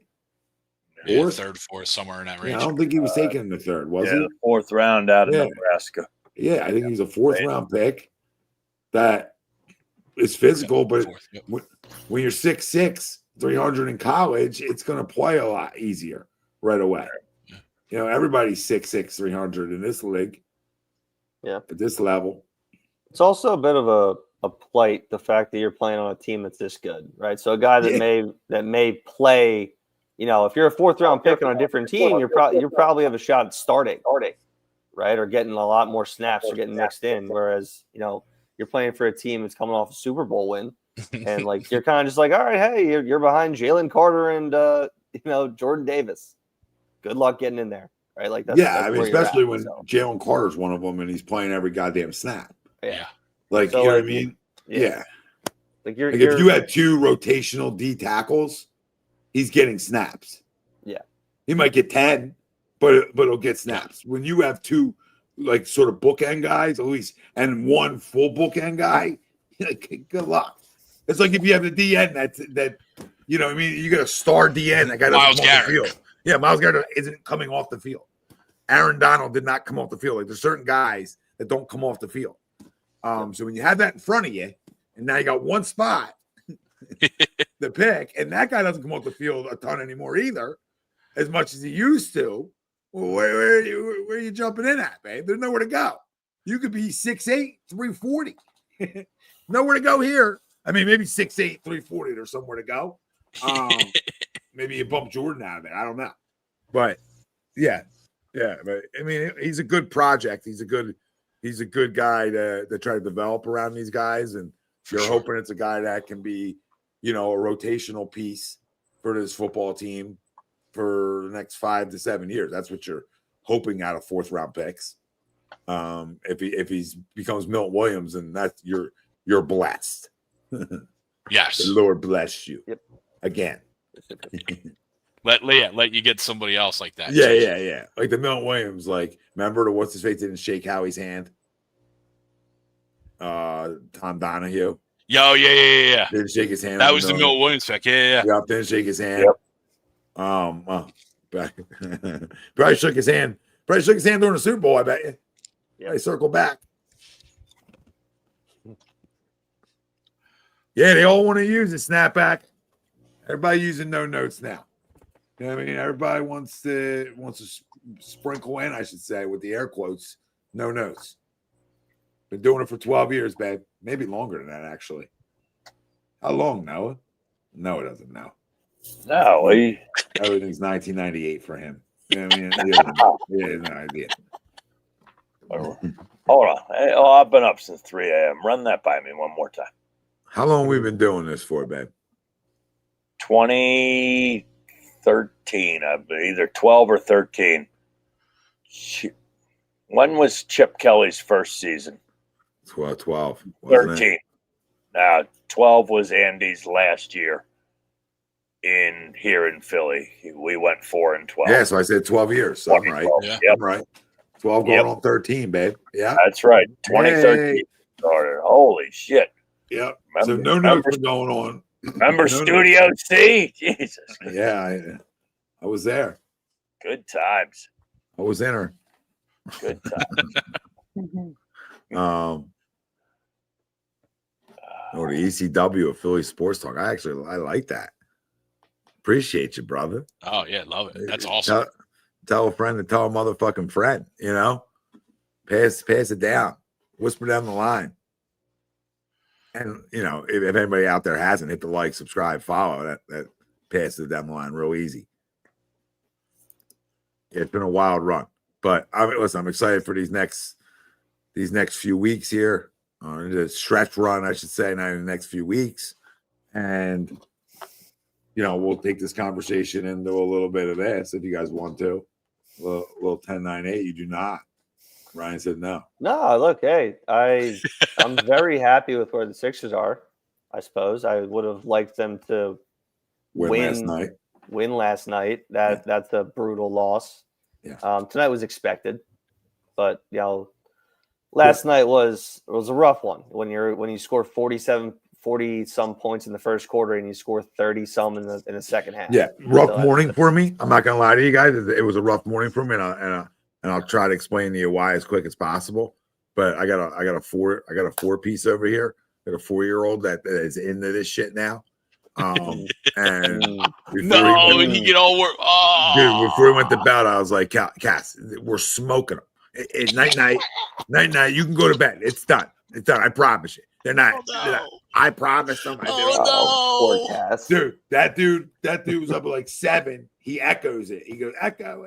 She's probably going off in there now since I said it. But hey, Echo, what's the score of the Sixers game? Oh. And she told me, she said they lost by 1. And when I saw him this morning, he was losing his mind. He's like, you said it was over. I said, it should have been.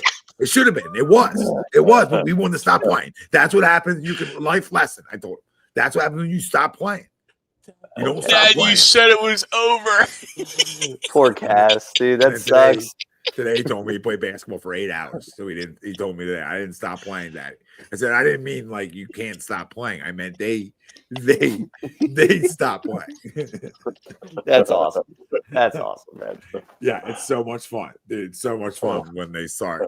I never experienced obviously my guy getting into sports like that. But he's deep. He's deep into it. And he likes colors. He obviously likes colors. So he's like, I like the Jets because of their colors. I say, hey, the Jets stink though.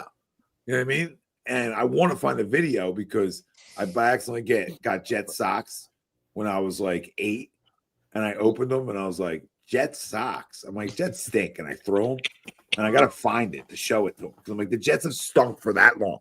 Like that's how long they've stunk for. You don't you lose the color. I said that's for mommy and that's for girls. I said, and no disrespect to the females out there that aren't color coordinated when it comes to teams, or they pick their teams off of colors, right? Or cheese, or whatever other things you may like, right? The Packers, you maybe like the cheese, right? But I said that's for women. Like the women pick teams off of colors. So I said us guys, we don't do that. You know what I mean? And the Eagles are green, so you're fine. You know what I mean? Like you just fell in the shit. I told him, fell in the shit. Yeah, so he's it, but he echoes it in the morning and finds out scores. So he's not going to be happy tomorrow now. With another you can explain what a scheduled loss means to him. That's what I want to teach. That's the lesson I'm trying to teach. That's what we want to schedule. Goddamn loss. No, man, but we've talked a lot about the Sixers in our group chat, man. Tyrese Maxey's gonna mess around and be an all-pro this year. That dude's a demon. He's never gonna sleep again in the game. He tried that tonight too. I'm like, dude, we're not doing this. Like we're not setting up till 10 to watch them get their ass kicked. And then you be even more unhappy, and now you're definitely not going to bed. Tough night for Cass, man. No, but I'm obviously I'm not happy they lost the last 2 games, but I was up in Brooklyn on Sunday night. I watched that, the Kelly Oubre first quarter. That was a lot of fun. Kelly Oubre game. The Kelly Oubre game. That was great. Running 37 and a half minutes a night. Yeah, I am wild times we're living in. Yeah, I am waiting for VJ Edgecombe to catch a body. He wants to dunk on somebody so bad. He's tried a couple times. Yeah, the one in Orlando. The Orlando game was probably the most vicious attempt. Like right now, he can't even move. He's getting close, dude. I don't know when it's going to happen, but there's going to be a time in like a second quarter on like a Tuesday night where VJ Edgecombe's going to catch a body and someone's going to be on a poster for the rest of their life. I cannot wait for that opportunity. I can't wait for VJ Edgecombe to grow another inch or two too, which might even happen for him, and to put on another 20 pounds of like muscle. And that's when it's going to be a big time problem for this league. He's such like you can just see the frame, right? And now he's going to he's got more meat on the bone per se. Look, he's going to be Anthony Edwards. Like that's what he can be. It's a matter of if he can get there or not. But he's the same type of player. Yeah, I even think even more physicality. I even think he's more physical, which is crazy to say because Ant wants to body it too. But I feel like VJ's even more physical, at least on the defense end. But yeah, I mean, listen, you can't lose last night. You can't give that game up. Joel had some bad shots. I get it. But they were going one-on-one basketball there, and then they were settling to get the ball to him in the post, and nobody moves. So it's like, okay, like you know what I mean? You got to move. You got to move without the basketball. You got to move before you even, if you want to get it to him in the post, you got to move. I mean, there was a lack of movement prior to that too, right? The entire second half, they stopped moving with the basketball like they were. They were playing a ton of one-on-one basketball. I mean, Tyrese Maxey was a big problem late in that fourth quarter too. So, I mean, when Joel and Tyrese don't hit any shots, now I only thought Joel really forced the one with the shot clock going down. Yeah, that was the only forced shot. The other one, the turnover can't happen, but the rest of those shots are not forced shots. Like, I expect him to make one of those shots. I'm sorry to break the news, people, right? Coming back from injury, whatever it is, I expect Joel Embiid to make the Fisher-Price shot. The Fisher-Price net shot. That's what I call that, right? The little side of the net, boom, right? He makes it all day.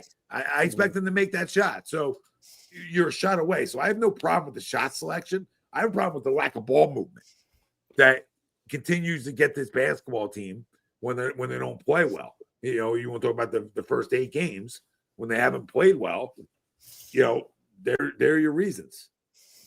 Yeah, no, it's you're in a spot where in that game last night, you didn't score a field goal for the last 6 minutes of the game. You didn't score a point for the last 4.5 minutes, and you lost by hard one. to do. You lost by 1. Yeah, it's or hard 2, to whatever do. it was.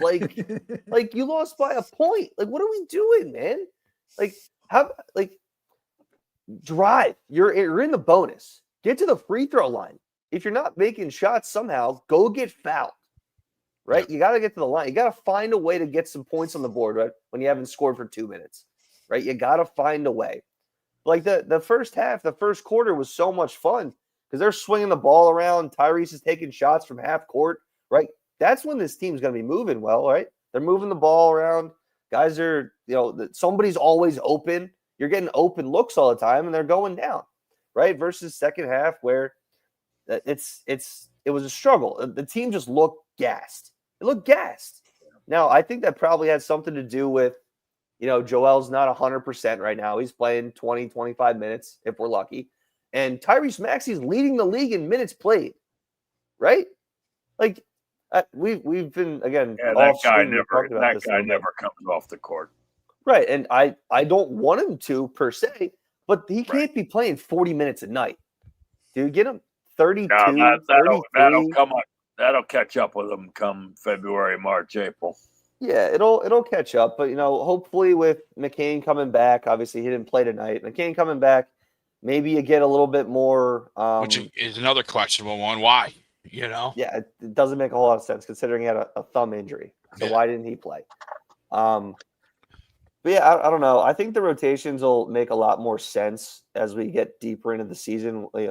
With McCain will probably end up playing 20-some minutes a night. There'll be nights where, when Paul George comes back, he'll be taking minutes away.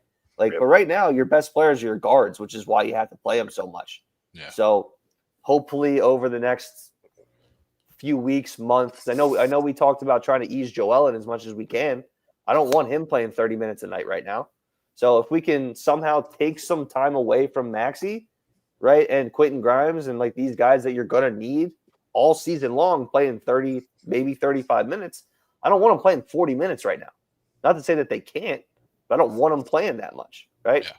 Because especially in these the back-to-back scenarios where they're not going to get a night off, right? They don't have tomorrow night off. You can play Joel 30 minutes if he's got tomorrow night off, right? But you have a back-to-back these 2 days, then you got a back-to-back this weekend. I don't really want those guys running their dicks off in October and November, right? I need them fresh in April, But yeah, so I missed the last 2 games, but the reaction you see and you see throughout X and stuff is, and it's a question that we kind of talked about last week with Joel is, and I know you didn't play tonight, but are you able to close with him? And I know it's early, and I know the full rotation's there, but yes, I'll answer it for you. I think you have to, and I don't say that as a homer. Yeah, I truly don't. I think that them as a basketball team need to realize it doesn't need to run through him now, and I think that's where they got themselves caught last night. That's what I watched. I watched a basketball team that just assumed that's where it needs to go. And those guards got to realize that they got to create. And that gets him looks. That gets him things. So, this team is built around the guard now. And and that's where they need to realize that. And you still got one of the best players maybe in the world when he's fully back, right? But right now he's not there anyway. So, have a feel for the room. Not him. Because I kept saying to people last night, he was trying to give the ball away and set screens. He really was. If you really watched it, there was no hey, this is my team. I'm just going to jack shots. No, quite the opposite, I thought. Like that was my vibe. I got the vibe that he's, what I watch is him trying to set screens for guys, him trying to get them. They were the non-aggressive guys. Like the guards became passive.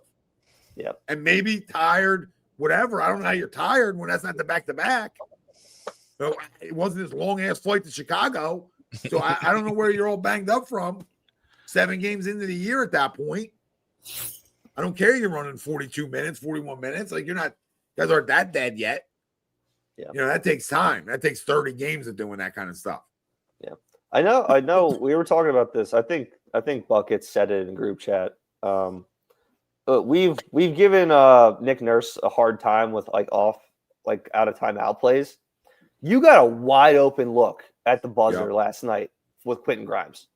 Wide open from the top of the key.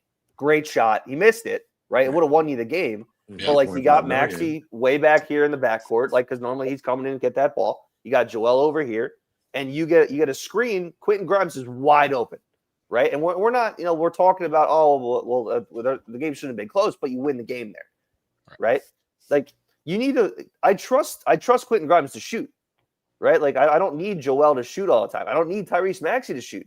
I trust Kelly Oubre to shoot, right? If these guys are going to be out there, I trust them to be able to take these shots, right? If you can take the shots in the first quarter, why not take them in the fourth quarter, especially if you're going to be open, right? Because the defense is going to cue in on the 2 guys running the 2-man game in Maxey and Embiid. So most of the time they're going to double them. Somebody's going to be open. Whoever's open out there, right? With your closing lineup, it looks like it's Maxey, Edgecombe, Grimes, Oubre, and Embiid. That's your closing lineup right now. It's going to change when PG comes back probably. But right now, I trust all those guys to shoot if they're open. Shoot the basketball. You don't have to force it to somebody else. Because you're better off when the ball's moving around anyway. That's why you got such a big lead last night. Yeah. Yeah, I mean you're right. That's basketball 101. And the NBA just for whatever reason has gone away from it, especially late in game. Right? You watch it around the league, it becomes 1-on-1 in the biggest moments when motion is the biggest thing to beat a defense. Yep. Oh, Guys fall asleep all the time with motion going on. Yep. Mm-hmm. All the time. And some positives, I think Trendon Watford looks like a guy that can maybe be a bench piece moving forward. I think he's looked good. Maxey gave him high praise after the game. He really likes him. Said he's a high energy, talking all the time type of guy.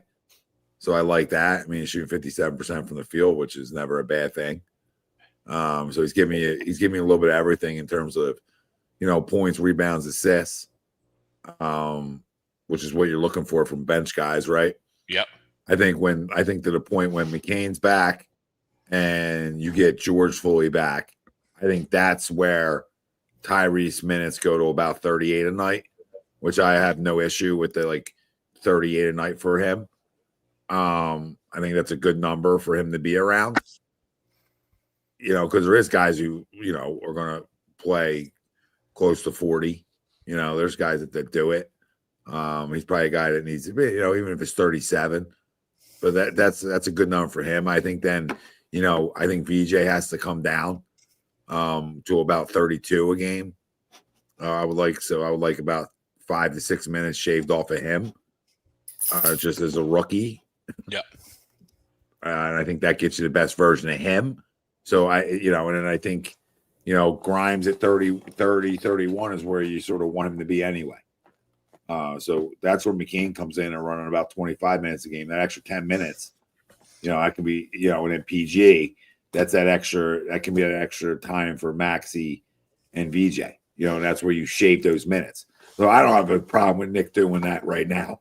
I would have a problem if he's doing that with a fully healthy roster. Now, if you're in a must-win game, then run your doggies. You know what I mean? If they're running good. But this is a team that, moving forward, it looks like we're going to have a pretty good bench, and we're going to have those pieces. I mean, tonight we had a ton of bench points. So tonight was all bench. Yep. But there's my little part on it. I'm happy with where they're at. They could be in a worse spot. Nobody likes losing back-to-back games. Not fun. But you come home for a back-to-back and, let's go get to. I know we got Detroit on Sunday because I'm going to that one. I forget who we're playing Saturday. Who's Saturday's game? I can just look it up since I'm here. I'm right here. Me too. Toronto. Saturday, right. Toronto, Sunday, Detroit. So, I mean, 2 winnable basketball games here coming home from. And I would assume, are we Sunday getting Paul George? Are we getting Paul George on Saturday? 3 straight at home. I don't know. We're getting Raptors on the second game of back-to-back, though. They're playing the Hawks. Then we get them in Philly. They got a second game back-to-back road trip. I think that's a game that Willie Vegas would call a whale play. Whaler. Toronto on the back of a back-to-back. The Sixers would become a whale play for Willie Vegas. Don't want to quote him on it. Haven't seen any whale bets yet this year, or at least post it. And Detroit. Thank God for Detroit plays Friday, Sunday. Detroit We got plays 3 straight. 3 straight at home. Toronto, Detroit, and then Tuesday, Boston. We play Boston again? Boston again. Yep. God. On Veterans Day. Yep. So when is Paul George back? Because he's been a full participant in practice for like a while. Let's see. And then we don't see him. While you looked that up, we don't see him again until March 1st. That's insane.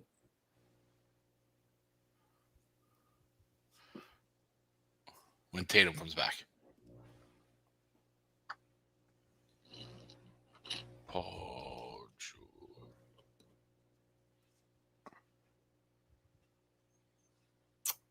George. 2 days ago, Nick Nurse provided an update.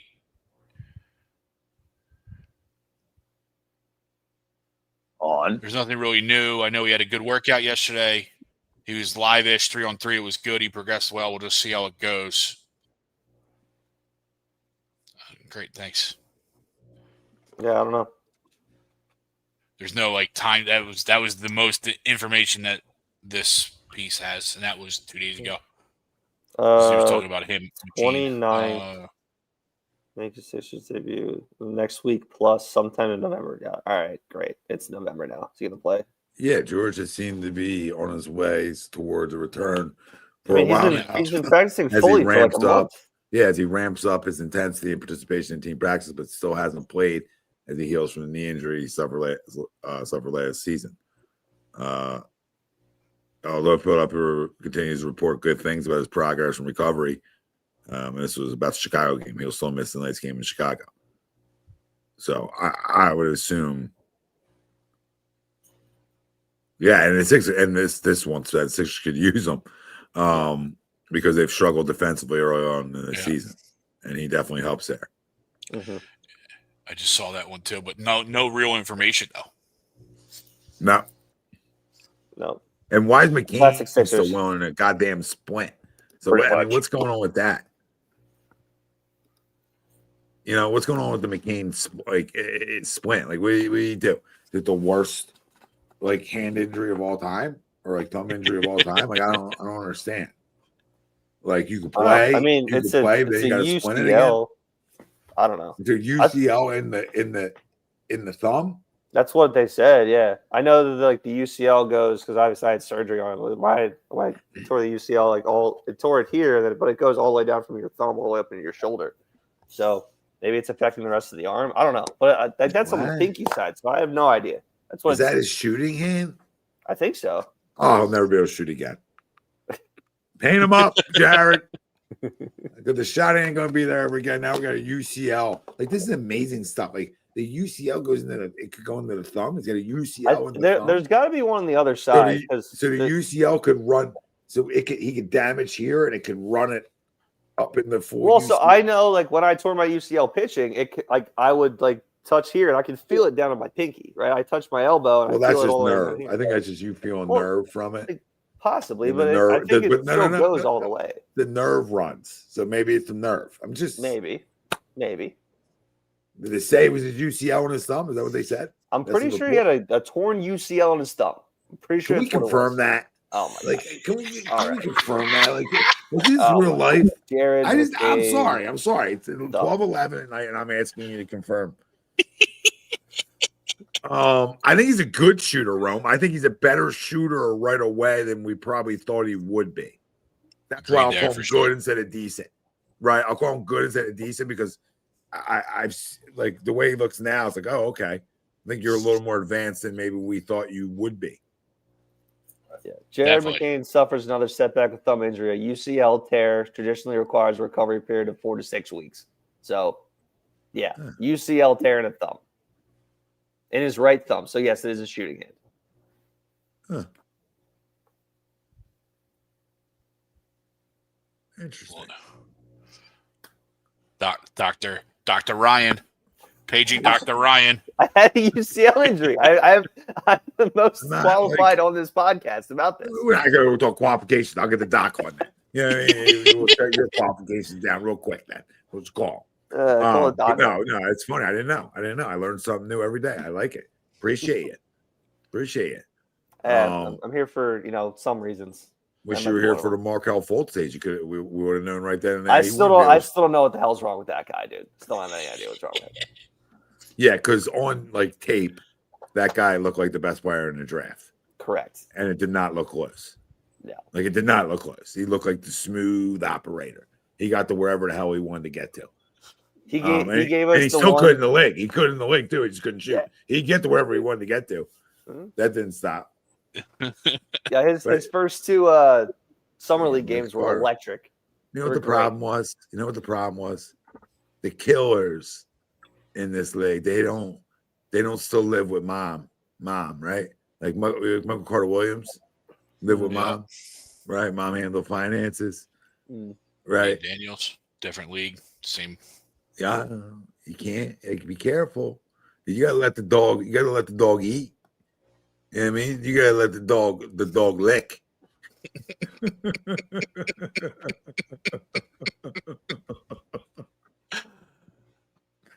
You think Ant-Man came into the league living with mom? Ant-Man's got made a lot of moms. 5 baby mamas now. Yeah, he made a lot of moms out of it. He's a mom producer. I heard. You think MJ came in and just he ate all right?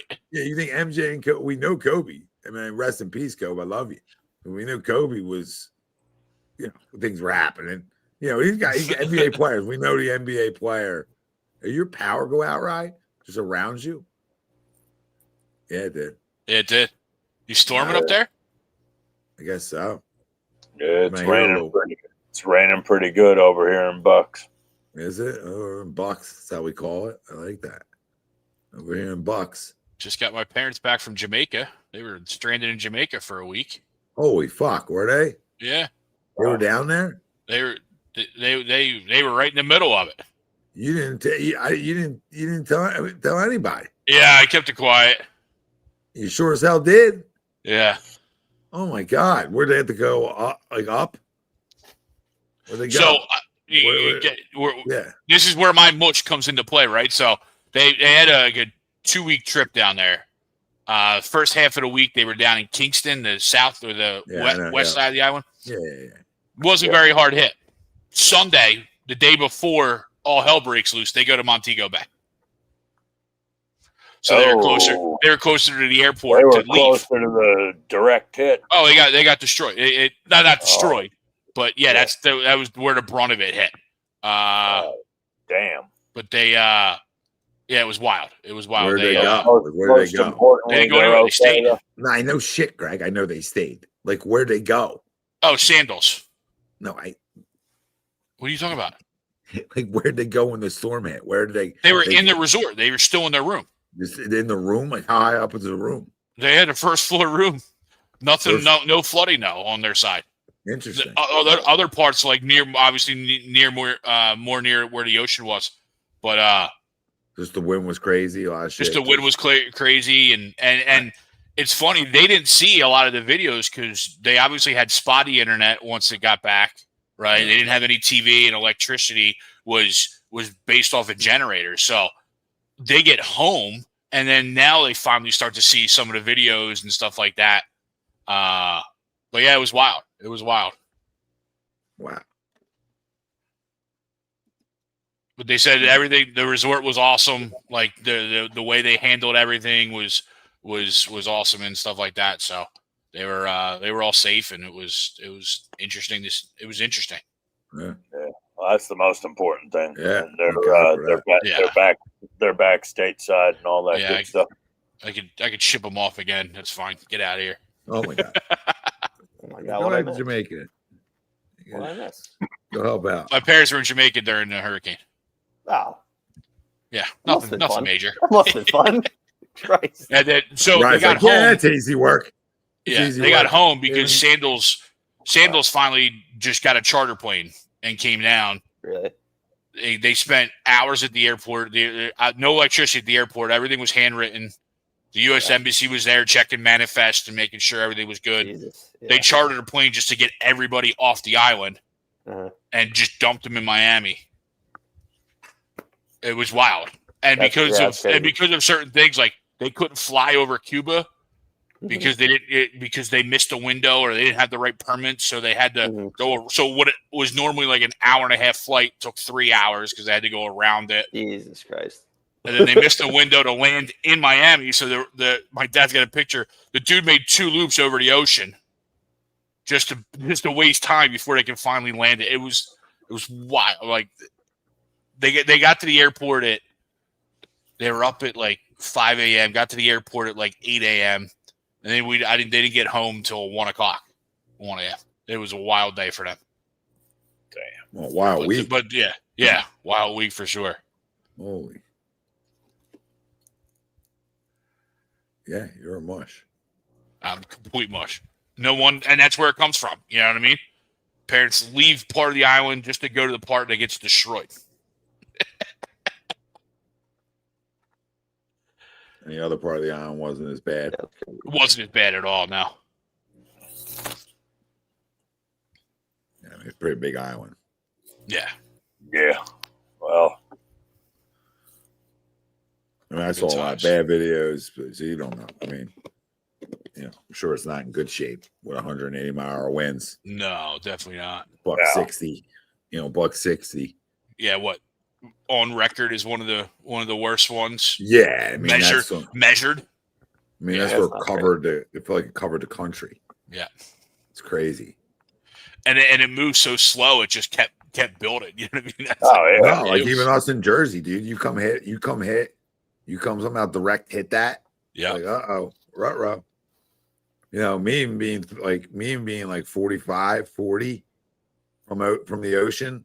Yeah. Like drive time, I would consider getting up. Yeah, let me get inland a little bit here. Whatever that may be. Not sure if I want to go over that bridge. Yeah, High Point, New Jersey drive. Oh yeah. I think about that crazy stuff. HUD after dark. You know what I mean? That's where we're at. I think about that crazy stuff. Like, okay, direct hit. Where you go in Jersey? Like you got bridges. You need bridges, right? Not necessarily. You go up high enough in New Jersey, you get yourself out with no bridges. Yeah. There's places to get out with no bridges. I'm just passing it on to the peeps. I'm not saying anything ever would happen. I'm just telling you where to drive to. See you guys up there. There's definitely options. Camped up there, High Point, New Jersey. Yeah. And no one knows. No one knows. Like no one knows more than you guys think he does. I just want to tell the public that. You know what I mean? I just play dumb. Yeah, he plays dumb for you guys, but location part of the entertainment value. He's not really, sleeping. Sleep. Yeah, he's not really sleeping. It's all just for the entertainment for you to. Back in the day, I used to, finish a 6-pack easily. What pre-show? Yeah. Oh yeah. Before, during, after. Oh yeah. We had good times in the garage. We really did. I miss the garages. I do. I mean, it's just the studio. For sure. It's never going to be the same. Yeah, 6-pack of lager and my daily news. And all that stuff that was COVID. Yeah. Like I don't probably buy this house. I don't probably buy this house if it wasn't for COVID. Like, You know what I mean? I don't make those transitions and not really caring about a studio anymore. Because when I bought that house, I had to care about a studio, you know, and that's why we redid the garage. Like Mount Ephraim, we had it already, you know. Yep. We just had it until Chuck's got raped by the dog. By Titan. By Titan. Just raped him. So if you guys look at good raping, tune in the Chuck's shows. He crushed his life. I mean, it was unbelievable. I'm trying to get out live how to feel. You know what I mean? He was in him. He was definitely in him. He definitely opened the butt cheek up. I tell you that. I mean, woo. What the fuck? Oh my God, I remember that. Yeah. Unbelievable. His shirt was ripped. Like it was, it was freaking, oh my God. Good times. Yeah. It was great. We had great times. Live reactions were a great time. And even live reactions on this are a great time. Don't get me wrong. But it's harder because we're all on different, you know what I mean? We're all on different time lanes. Different streams, different views. Like Sweeps lives 3 doors down from me. He's 10 minutes ahead. You know what I mean? Like we got the same internet provider. What's going on here? Now I'm going to make a call. But, we can't do it as good, Greg, Yeah. We're in the studio. You missed out. Yeah. It was just, it was harder for everybody else when you guys were driving. You were driving to driving to me and Greg, really. But you were driving to us, and it made it harder on you guys. But in reality, it was I'm not shitting on our product. We're delicious. You know what I mean? But it was better.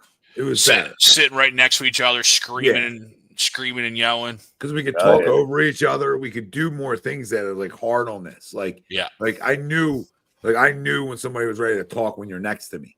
When I'm here, I don't know. So we'll all start to go at the same time. Yeah. It's okay, who wins out on it? You missed those cues. Yeah, you do. I'm telling you. It was smoother. So if you ever question our shit, that's why. All right. We got to get back to studio. We got to figure it out. So if anybody out there wants to start a GoFundMe for his studios, and we can start GoFundMes for everything in life, we'll appreciate it. If anybody wants to be that guy, gets back to studio days, because I have nowhere in my house to put it. It'd be a nightmare. You have kids on your head.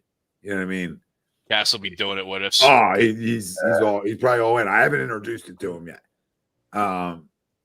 He'll see it on my phone sometimes, but I haven't brought him in that world.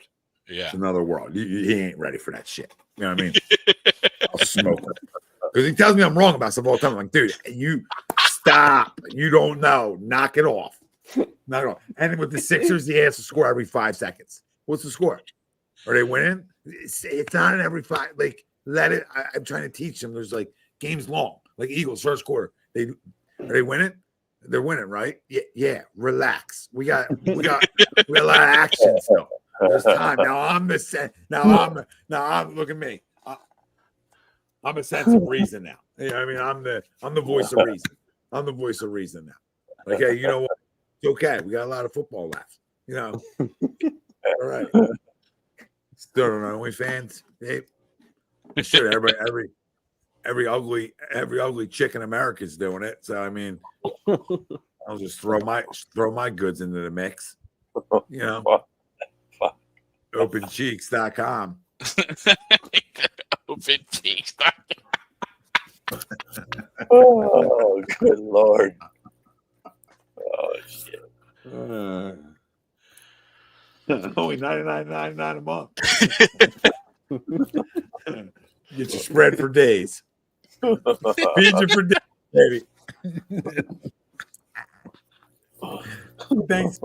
Thanksgiving 365.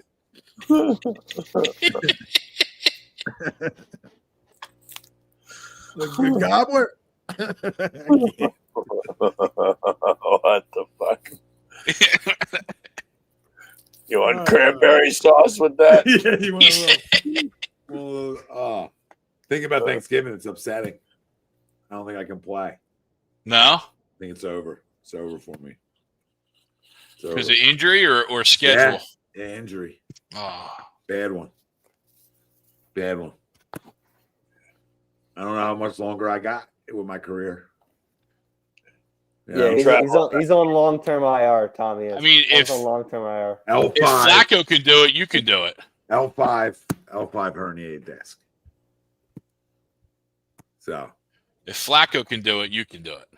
no, I don't know if Flacco's dealing with the L5 herniated disc. He's dealing with a defense that can't stop anybody. Yeah, but I want to be able to walk the next day and like the week after and the next month. And I think if I go out there and get cute doing that, I think I'm just going to create a big problem. I got a cortisone shot coming, right? And bloody sock, shill dog. But then but I'm not going to play. I'm not going to fall for it after the cortisone because it's not like I'm just back there and I don't have to run. If I was just back there and I had to spin it, I'll spin it on your ass with the whole back herniated. But if I got to run and make plays, I can't be Lamar. You know what I mean? I'm not Lamar anyway. But now I can't be Lamar. Like I started the no look in the backyard. Like I'm the inventor of no notes and the no look pass in the backyard where I'm here.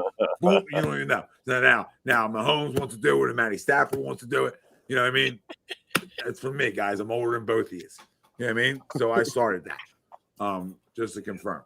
So there's not gonna be none of that. There's gonna be none of that. So sad Thanksgiving, but the buy's gonna appreciate it on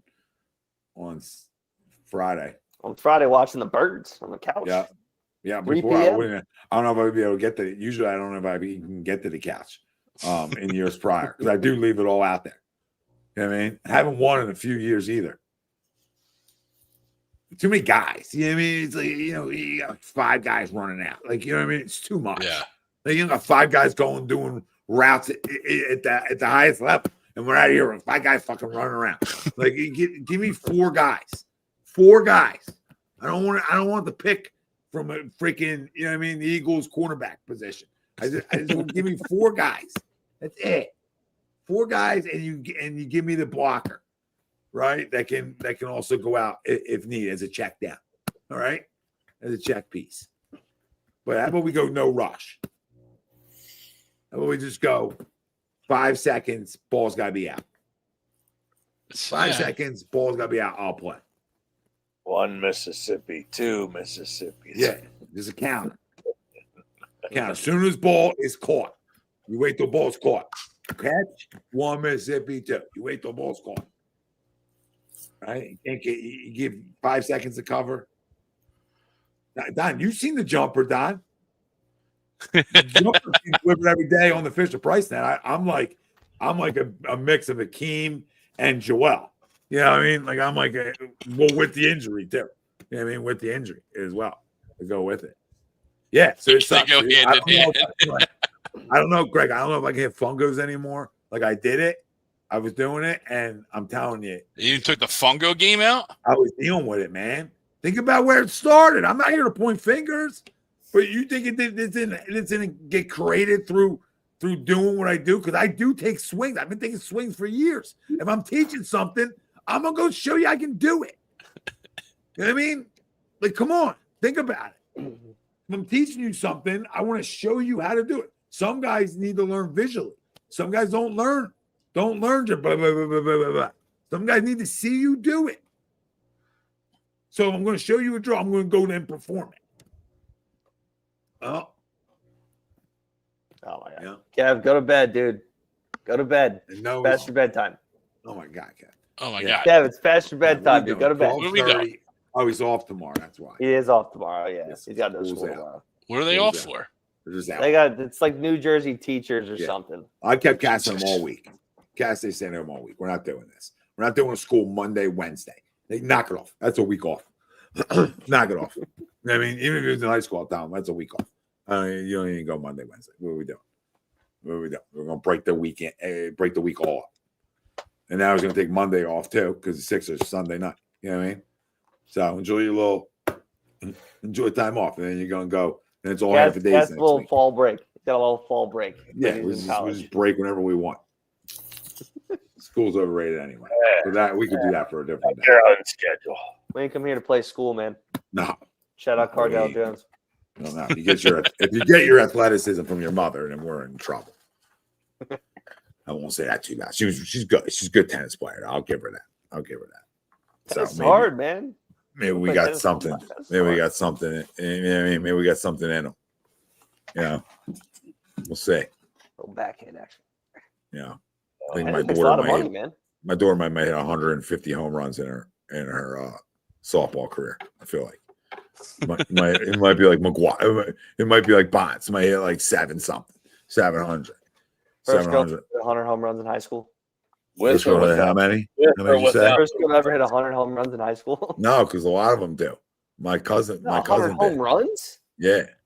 Oh, no, 100 home runs in high school. I thought you meant hits. 100 hits. Yeah. One of my 100 hits come from homers. 150 hits. Yeah. All 150 is just the long ball version. No, one of my friends who I've known forever, she went to not Drexel. She went to Hofstra on a full ride for softball, and she had 100 hits by like the start of her junior year. She went nuts. I think she was the best softball player in New Jersey. Whatever they awarded, she won that her senior year. So that's fine. Yeah. Yeah, Don, you've been on ATD for 5 years. Whenever you want to bring your face on one day, we'd love to see you. Let's see what you look like, babe. You know what I mean? Why don't you just put your face up on your profile pic next time? You circle in. Say hello to us. So he's going to disappear in a week. Right? Donnie's going to disappear for days. About the ass? Yep. Yeah. Donnie's going to disappear. He's going to think he's going to come all in thinking he's all big and bad with Dan Campbell and Jared Goff. And then, you got to come to Philly. That's right. And that's not going to go well for him. And we know Donnie's going to put his, going to disappear a little bit, but he'll come firing back. I don't agree with this statement. Get James Franklin, head coach of the Lions. Oh my God. James Franklin. That's hilarious. Great recruiter, Don. Phenomenal recruiter, man. Get him in there. Give him a little pump up speech.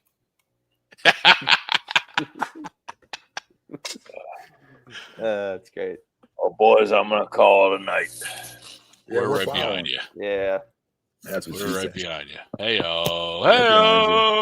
Right behind you, Noah. Don't look now, babe. Keep your head where it is. Just for a second. I want to stop now because I was going to tell you you'll enjoy it later. Just for a second. Yeah. Won't need long. See how it feels. Just a tip. Little tip drill. Tip drill. Oh my God. Bring it back to football. Tip drill. Bye, Kev. Enjoy your next 2 days off, dude. Oh, yeah. Bye, Kev. Get out of here. You shouldn't be listening to this. Past 12 o'clock, you're not allowed to listen to us. Yeah. All right. Banned. Got 18 plus after 12 o'clock. And this is all confidential.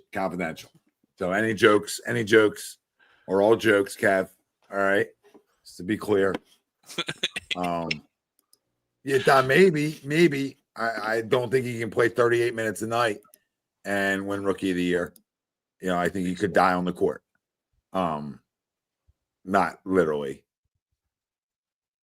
But yeah, physically, body-wise. Yeah, give me a solid 30 minutes from VJ and trying to catch a body every night. Give me one of those. Put somebody on a poster, and then you go sit down. Yeah, Wemby's not even fair. He's the biggest guy in the country playing basketball. He put LeBron on the poster tonight, didn't he? LeBron ain't even playing. Somebody. Probably DeAndre Ayton. He sort of looks like LeBron for a second, and then you realize nope, it's DeAndre Ayton. Well, no, I got a notification. Sort of crazy. I think LeBron is. No, actually, it was over Bron. It was over Bronny. Okay, it was over. That's Bronny. even better. Yeah, it's even better. Playing. Bronny's playing. Yeah. Now I feel like I need to get confirmation on that. That's not AI. He just got. I swear to God, the NBA tweeted. Look, it's right here, right there. Hey. Is that Bronny? Yeah, it's over Bronny. Dunked on his ass. Yeah, I guess it is. Get out the way, big dog. You're gonna jump with Wemby. Like you're really gonna jump with Wemby. The dude's a foot taller than you. Are you really gonna do that? No, you just go for the body. Yeah, you just don't allow it. Mm-hmm. All right, boys. Great shit. Yep. Always. Good stuff. laughs. Good stuff. laughs. We'll see you all next week. Next Wednesday night. Me and Greg will see you Sunday. Maybe not if you're going to the game. That's a Oh night yeah, game. we're not going to see you Sunday. Maybe we won't. We'll see you Wednesday. That's when we're going to see you. We're going to see you Wednesday. I just saw that when I was checking the schedule. I'm like, oh, he's got a late game. Yeah, I forgot. I just totally forgot. So you won't see me Sunday. Maybe you will. So I don't know. Yeah. But either way, I mean, there's no Birds yet. That's Monday night. Second preview show for the Birds. Yeah, second preview show. So we're not doing that. So maybe Who knows? Hey, maybe Monday we see you, maybe we don't, but we'll see you Wednesday. definitely. All right? We'll be back. And Wednesday. we love you. So everybody calm down. All James right, calm Franklin to Detroit. James Franklin to Detroit. hit the like and subscribe on your way out. And we should never hear James Franklin and football associated ever again. All right. You can go be an AD. We're out. Go recruit.